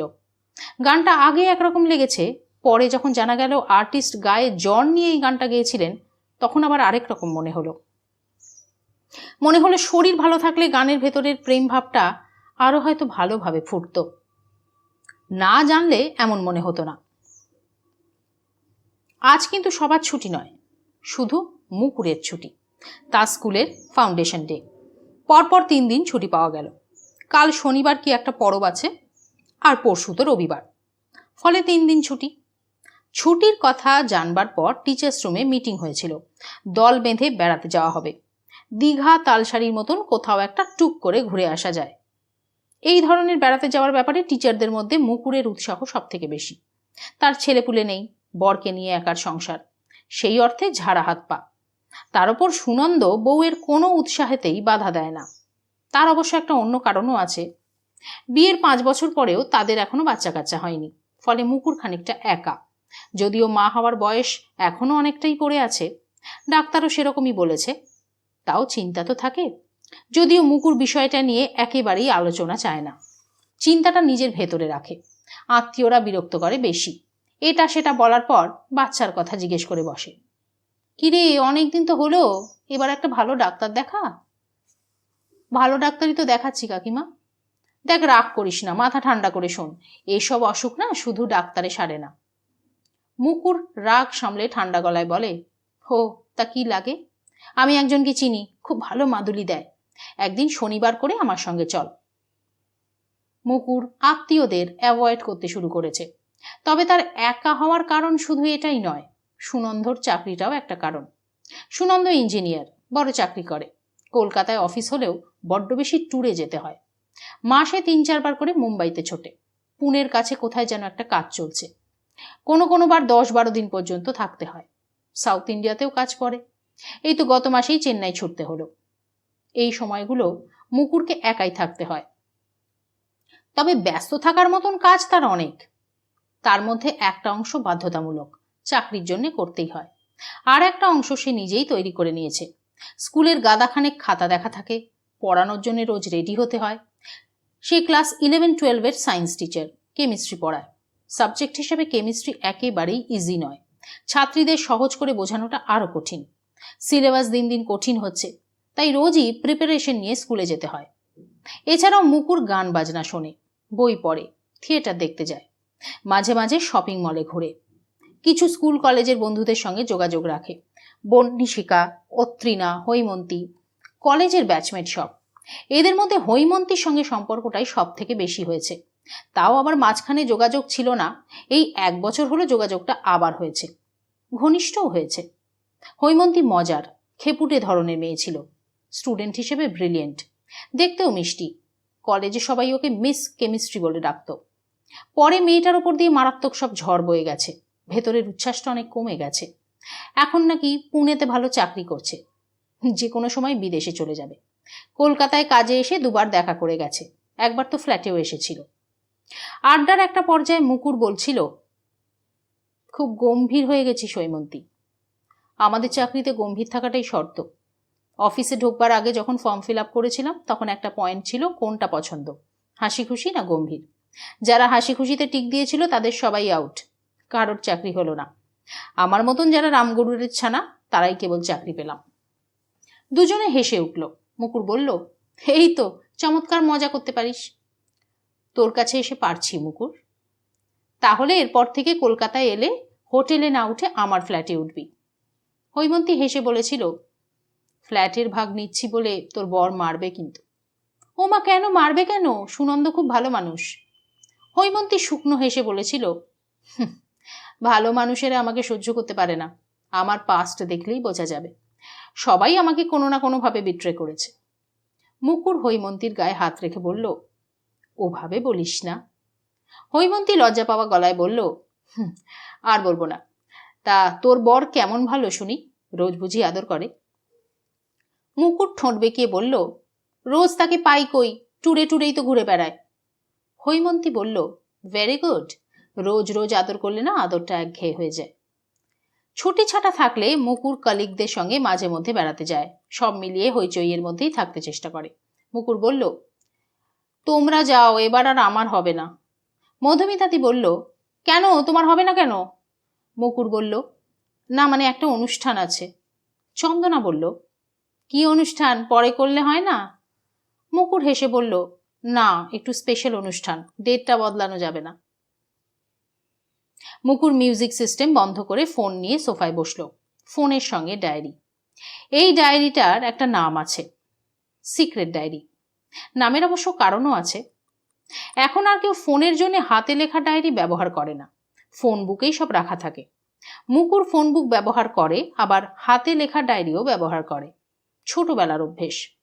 সবসময় নয়, অনেকগুলো ফোন করতে হলে করে। তাছাড়া মুকুরের ডায়েরিতে একটা মজার ব্যাপার আছে, সেটা কেউ জানে না, এমনকি তার বর সুনন্দও না। ডায়েরি থাকে লুকোনো, কাবার্ডের একেবারে নিচের তাকে। এখানে মুকুরের লেখাপড়ার বই আছে, বেশিরভাগই কলেজের বই, এখানে কেউই হাত দেয় না। মুকুরের সিক্রেট ডায়েরির মজা হলো, এখানে নম্বর, ঠিকানা সঙ্গে নানা ধরনের নোটস থাকে। কার সঙ্গে কি কথা হলো, তার একটা বিশেষ কথা হয়তো লিখে রাখলো, এতে পরের কথার একটা কিউ যেমন পাওয়া যাবে, তেমনি জরুরি কিছু হলে লেখা থাকবে। তবে বেশিরভাগ সময় মুকুর উল্টো দিকের মানুষটার মুডটা ধরার চেষ্টা করে। কয়েকটা উদাহরণ দিলেই বোঝা যাবে। মনিকা রায়, ব্র্যাকেটে হেডমিস্ট্রেস, আজ কেমন যেন থমথমে গলা লাগলো। হু হা বলে ফোনটা রেখে দিল। কোনো কারণে চটে আছে কি? বাবু, ব্র্যাকেটে মামাতো ভাই, ওর ধার চাওয়াটা বেড়েছে। সুনন্দর ইন্ডালজেন্সে এসব হচ্ছে। নির্মলদা, ব্র্যাকেটে কলিগের স্বামী, এখনো বউয়ের ফোন ধরে। মধুষা, বন্ধু, ফট করে রেগে গেল কেন? আমার ওপর জেলাসিটা আজও গেল না। স্কুলে আমি ফার্স্ট হতাম, এটা এই ধেরে বয়সেও ভুলতে পারে না। মেজো কাকিমা, খুব আশ্চর্যের ব্যাপার, আজ আর বাচ্চা কাচ্চার কথা তুলল না। নিতাইয়ের মা, একটুও জ্বর নয়, জোর করে কাশল, এই নিয়ে 3 দিন কামাই। মিঠু, পরিচিত বন্ধুর মতো, সুনন্দ সম্পর্কে কিছু একটা বলতে গিয়ে থেমে গেল। কি বলতে চাইল? কিছু দেখেছে? কাঁকন্দি, ব্র্যাকেটে আত্মীয়, উলের প্যাটার্ন বলতে হবে। হৈমন্তী, ব্র্যাকেটে কলেজের বন্ধু, একটা মিথ্যে কথা বলেছে, কিন্তু মিথ্যেটা ধরতে পারছি না, কিন্তু মিথ্যেটা ছিল এটা আঁচ করতে পারছি। বাচ্চু কাকু, ব্র্যাকেটে আত্মীয়, খালি খারাপ খবর দেবে, আজকে মেজো দিদার মৃত্যুর খবর দিল। সুনন্দ, সামথিং রং, পুনেতে ফোন করতে চাপা গলায় কথা বলে কেটে দিল। এত রাতে চাপা গলা কেন? এই রকম সব নোট, অনেকটা কোডের মতন, সবটা বোঝাও যায় না, একমাত্র মুকুরই বোঝে। ডায়েরিটা খুলে এখন পরপর ফোন করবে মুকুর। হাতে মাত্র একটা দিন। গেস্টদের রিমাইন্ডার পাঠাতে হবে। শুধু গেস্ট নয়, ক্যাটারারের সঙ্গে কথা বলতে হবে, ঠিক সময় যেন ওরা রান্নাবান্না নিয়ে চলে আসে। এখন সুবিধে হয়েছে, কম লোকের কাজ হলে ক্যাটারার একেবারে রান্না করা খাবার নিয়ে চলে আসে, কুকড ফুড। খাবার সার্ভ করবার আগে গরম করে নিলেই হলো। এমনকি গরম করবার জন্য গ্যাস সিলিন্ডার, ওভেন ওরা সবই সঙ্গে আনে। বাকি খাবার রান্না করা হলেও ভাজাভুজির আইটেমগুলো নিয়ে এসে ভাজে। কোনো দিক থেকে কোনো চিন্তা নেই। গরম করার জন্য ছাদের একপাশে ব্যবস্থা হয়েছে। মাথার ওপর চাঁদোয়া মতন এক টুকরো কাপড় টাঙিয়ে দিলেই হবে। ডেকোরেটরকে বলা আছে কাল সকালে এসে টাঙিয়ে দেবে। আজ করে ফোন করে বলতে হবে কটা চেয়ার চাই। নিউ মার্কেটে ফুলের অর্ডার দেওয়া হয়েছে, তাদেরও মনে করিয়ে দিতে হবে, বিকেলের মধ্যে এসে সাজিয়ে দেবে। কালকে আর সময় পাওয়া যাবে না। গাঁদাগুচ্ছের ফুল নয়, শুধু সদর দরজাটা খুব ঝলমলে করে সাজানো হবে। নেম প্লেটের উপর একটা ফুলের পর্দা থাকছে। নেম প্লেটটা কালকের প্রোগ্রামে খুব গুরুত্বপূর্ণ। বাকি সব ঘরে ফুলদানিতে ফুল থাকবে। সুনন্দর সঙ্গে গিয়ে ফুল পছন্দ করে এসেছে মুকুর। ফুলের দোকানদার অনুষ্ঠানের কথা শুনে বলল, আরে বাহ, এমন অকেশনের কথা তো আগে শুনিনি। ম্যাডাম, এক একটা ঘরে এক এক রকমের ফ্লাওয়ার অ্যারেঞ্জমেন্ট করে দিই। মুকুর বলেছিল, না না, বেশি কিছু নয়, শুধু ফুলদানিতে ফুল দিলেই হবে। দোকানদার বলল, হ্যাঁ তাই তো বলছি, 4টে ঘরে 4 রকমের ফুল। সুনন্দ পাশ থেকে বলল, সেটাই ভালো হবে। এখন সবই মেকশিফটে করা যায়। নেমন্তন্নের জন্য হোস্টকে কিছু ভাবতে হয় না। খাওয়া দাওয়া, সাজগোজ, আপ্যায়ন সবই আউটসোর্সড। নানা ধরনের ইভেন্ট ম্যানেজমেন্ট গ্রুপ হয়েছে। তারা যে কি পারে আর কি পারে না, বিয়ে, শ্রাদ্ধ, জন্মদিন, অন্নপ্রাশন সব তুলে দিচ্ছে, কিচ্ছু ভাবতে হয় না। এই তো কিছুদিন আগে সুনন্দর এক বসের মেয়ের বিয়েতে গিয়েছিল মুকুর। সেখানে সবটাই বাইরের লোকের হাতে ছাড়া ছিল। বিয়ে আর খাওয়াটুকুই যা নিজেদের। রিসেপশনে যে ছেলেমেয়েরা ছিল তারা এমনভাবে কথা বলছিল যেন অনেক দিনের পরিচিত। এমনকি গেস্টদের সম্পর্কে তাদের হাতে ছোটখাটো তথ্যও ছিল। কার অফিস থেকে বেরোতে দেরি হয়, কার বাড়িতে অসুস্থ মানুষ রয়েছে, কার ছেলে এবছর হায়ার সেকেন্ডারিতে ভালো রেজাল্ট করেছে, সমস্ত কিছু। মুকুর অবাক হয়েছিল, মিলিয়ে মিলিয়ে বলছে কি করে। আসুন স্যার, মেসোমশাই কেমন আছেন? ম্যাডাম, আপনাদের নিয়ে খুব চিন্তায় ছিলাম। উল্টোডাঙ্গা ব্রিজে না হেভি ট্রাফিক হচ্ছে, আপনাদের তো ওই রুটটাই সুবিধাজনক। স্যার, কনগ্রাচুলেশনস, ছেলে এত ভালো রেজাল্ট করেছে, we feel proud for him. এসব শুনে খানিকটা যেন ভরকেই গিয়েছিল মুকুর। সুনন্দ বলেছিল, হ্যাঁ তো অবাক হওয়ার কিছু নেই, হোমওয়ার্ক করেছে, এর জন্যে ওরা পেমেন্ট পায়। মুকুর চাপা গলায় বলল, পেমেন্ট পায় তো জানি, কিন্তু মিস্টার রায়, মিসেস সেন এদেরকে আলাদা করে চিনছে কি করে? সুনন্দ বলল, তুমি খেয়াল করনি, ওদের কানে ব্লুটুথ আছে, কেউ আড়ালে বসে চিনিয়ে দিচ্ছে। মুকুর আরও নিচু গলায় বলল, তা আড়ালে বসা লোকটা কে, তোমার বস? সুনন্দ বলল, হতে পারে, বসের কোনো চেলাচামুন্ডাও হতে পারে, আগে থেকে ছবি টবি হয়তো জোগাড় করে রেখেছে। দেখো, এখন ইনফরমেশনের যুগ মুকুর, সমস্তই হচ্ছে ডেটা নিয়ে কারবার। কে কিভাবে ডেটা সাপ্লাই করছে কে বলতে পারবে। মুকুরের মনে হয়েছিল এ এক আশ্চর্য পৃথিবী তৈরি হচ্ছে, মানুষ রোবটের পৃথিবী। মানুষের ভেতরে কিছু ডেটা ঢুকিয়ে দেওয়া হবে, সেই ডেটা অনুযায়ী সে হাসবে, হ্যালো বলবে, বাতের ব্যথা কেমন আছে জিজ্ঞেস করবে, ইত্যাদি ইত্যাদি। মুকুরদের অনুষ্ঠানটা অবশ্য বিরাট কিছু নয়, ছোট্ট একটা পার্টি না বলে একটা গেট টুগেদার বলা যায়। মোট 13 জন আসছে। 13 নম্বর মানুষটি অবশ্য প্রথমে লিস্টে ছিল না, হঠাৎই ঢুকেছে। সে সুনন্দর জন্য সারপ্রাইজড হবে। এই মানুষটির কথা সুনন্দ তার মুখে শুনেছে, কিন্তু মুখোমুখি দেখা হয়নি। অন্তত এমনটাই জানে মুকুর। সুনন্দও কি তাই বলবে? মুকুর ভেবেছিল বাইরের কোনো হোটেলে পার্টি করবে। অনেকেই আপত্তি করলো। সব থেকে আপত্তি করলো ছন্দাদি, ছন্দা সাহা। বলল, এরকম একটা ইন্টারেস্টিং অনুষ্ঠান আবার কেউ বাইরে করে নাকি? কথাটা ঠিক। নিউ মার্কেট থেকে ছন্দা সাহা সকলেই অকেশনটা নিয়ে মজা পেয়েছে। পাওয়ারই কথা। নিউ টাউনে 11 তলার ওপর এই ফ্ল্যাট মুকুররা কিনেছিল 1 বছর 3 মাস আগে। সেই অর্থে ফ্ল্যাটের বর্ষপূর্তিও বটে, 1 বছরের জন্মদিন। মুকুর কিছুদিন ধরে ভাবছিল এই 1 বছর উপলক্ষে কিছু একটা করবে। যাদের গৃহপ্রবেশ মতপার্থক্যে ফ্ল্যাট প্রবেশের দিন ডাকা হয়নি, তাদের মধ্য থেকে কজনকে ডাকবে। একদিন রাতে শোবার সময় সুনন্দকে বলেও ফেলল। সুনন্দ বলেছিল, যা খুশি করো, আমাকে কিন্তু টানা হ্যাচড়া করবে না। মুকুর ঠোঁট ফুলিয়ে বলেছিল, তুমি থাকবে না? থাকবো না তো বলিনি, কাজ না থাকলে অবশ্যই থাকবো। মুকুর বলল, ছুটি নেবে? দেখো, তুমি তো জানো ছুটি নেওয়া আমার কত ঝামেলা। না, আমি ওসব শুনবো না। আচ্ছা, সে হবে, তা অকেশনটা কি? এখন বলবো না, একটা দারুণ আইডিয়া এসেছে। বলতে বলতে মুকুর সুনন্দর জামার বোতাম খুলতে থাকে। ভেবেছি ইউনিক, তবে একজনের হেল্প নেব ঠিক করেছি। খুবই রহস্যজনক পার্টি বলে মনে হচ্ছে। সুনন্দর নগ্ন রোমশ বুকে নাক ঘষে মুকুর বলেছিল, হ্যাঁ, সেটা ভালো করে করতে পারলে সেরকমই হবে, রহস্যজনক। নাও, আমার জামাটা খোলো দেখি। বাপরে, কতদিন পর তোমাকে পেয়েছি। সুনন্দ একটু থেমে মুকুরকে সরিয়ে দিতে দিতে বলে, সরি ডার্লিং, আজকে আমি খুব টায়ার্ড।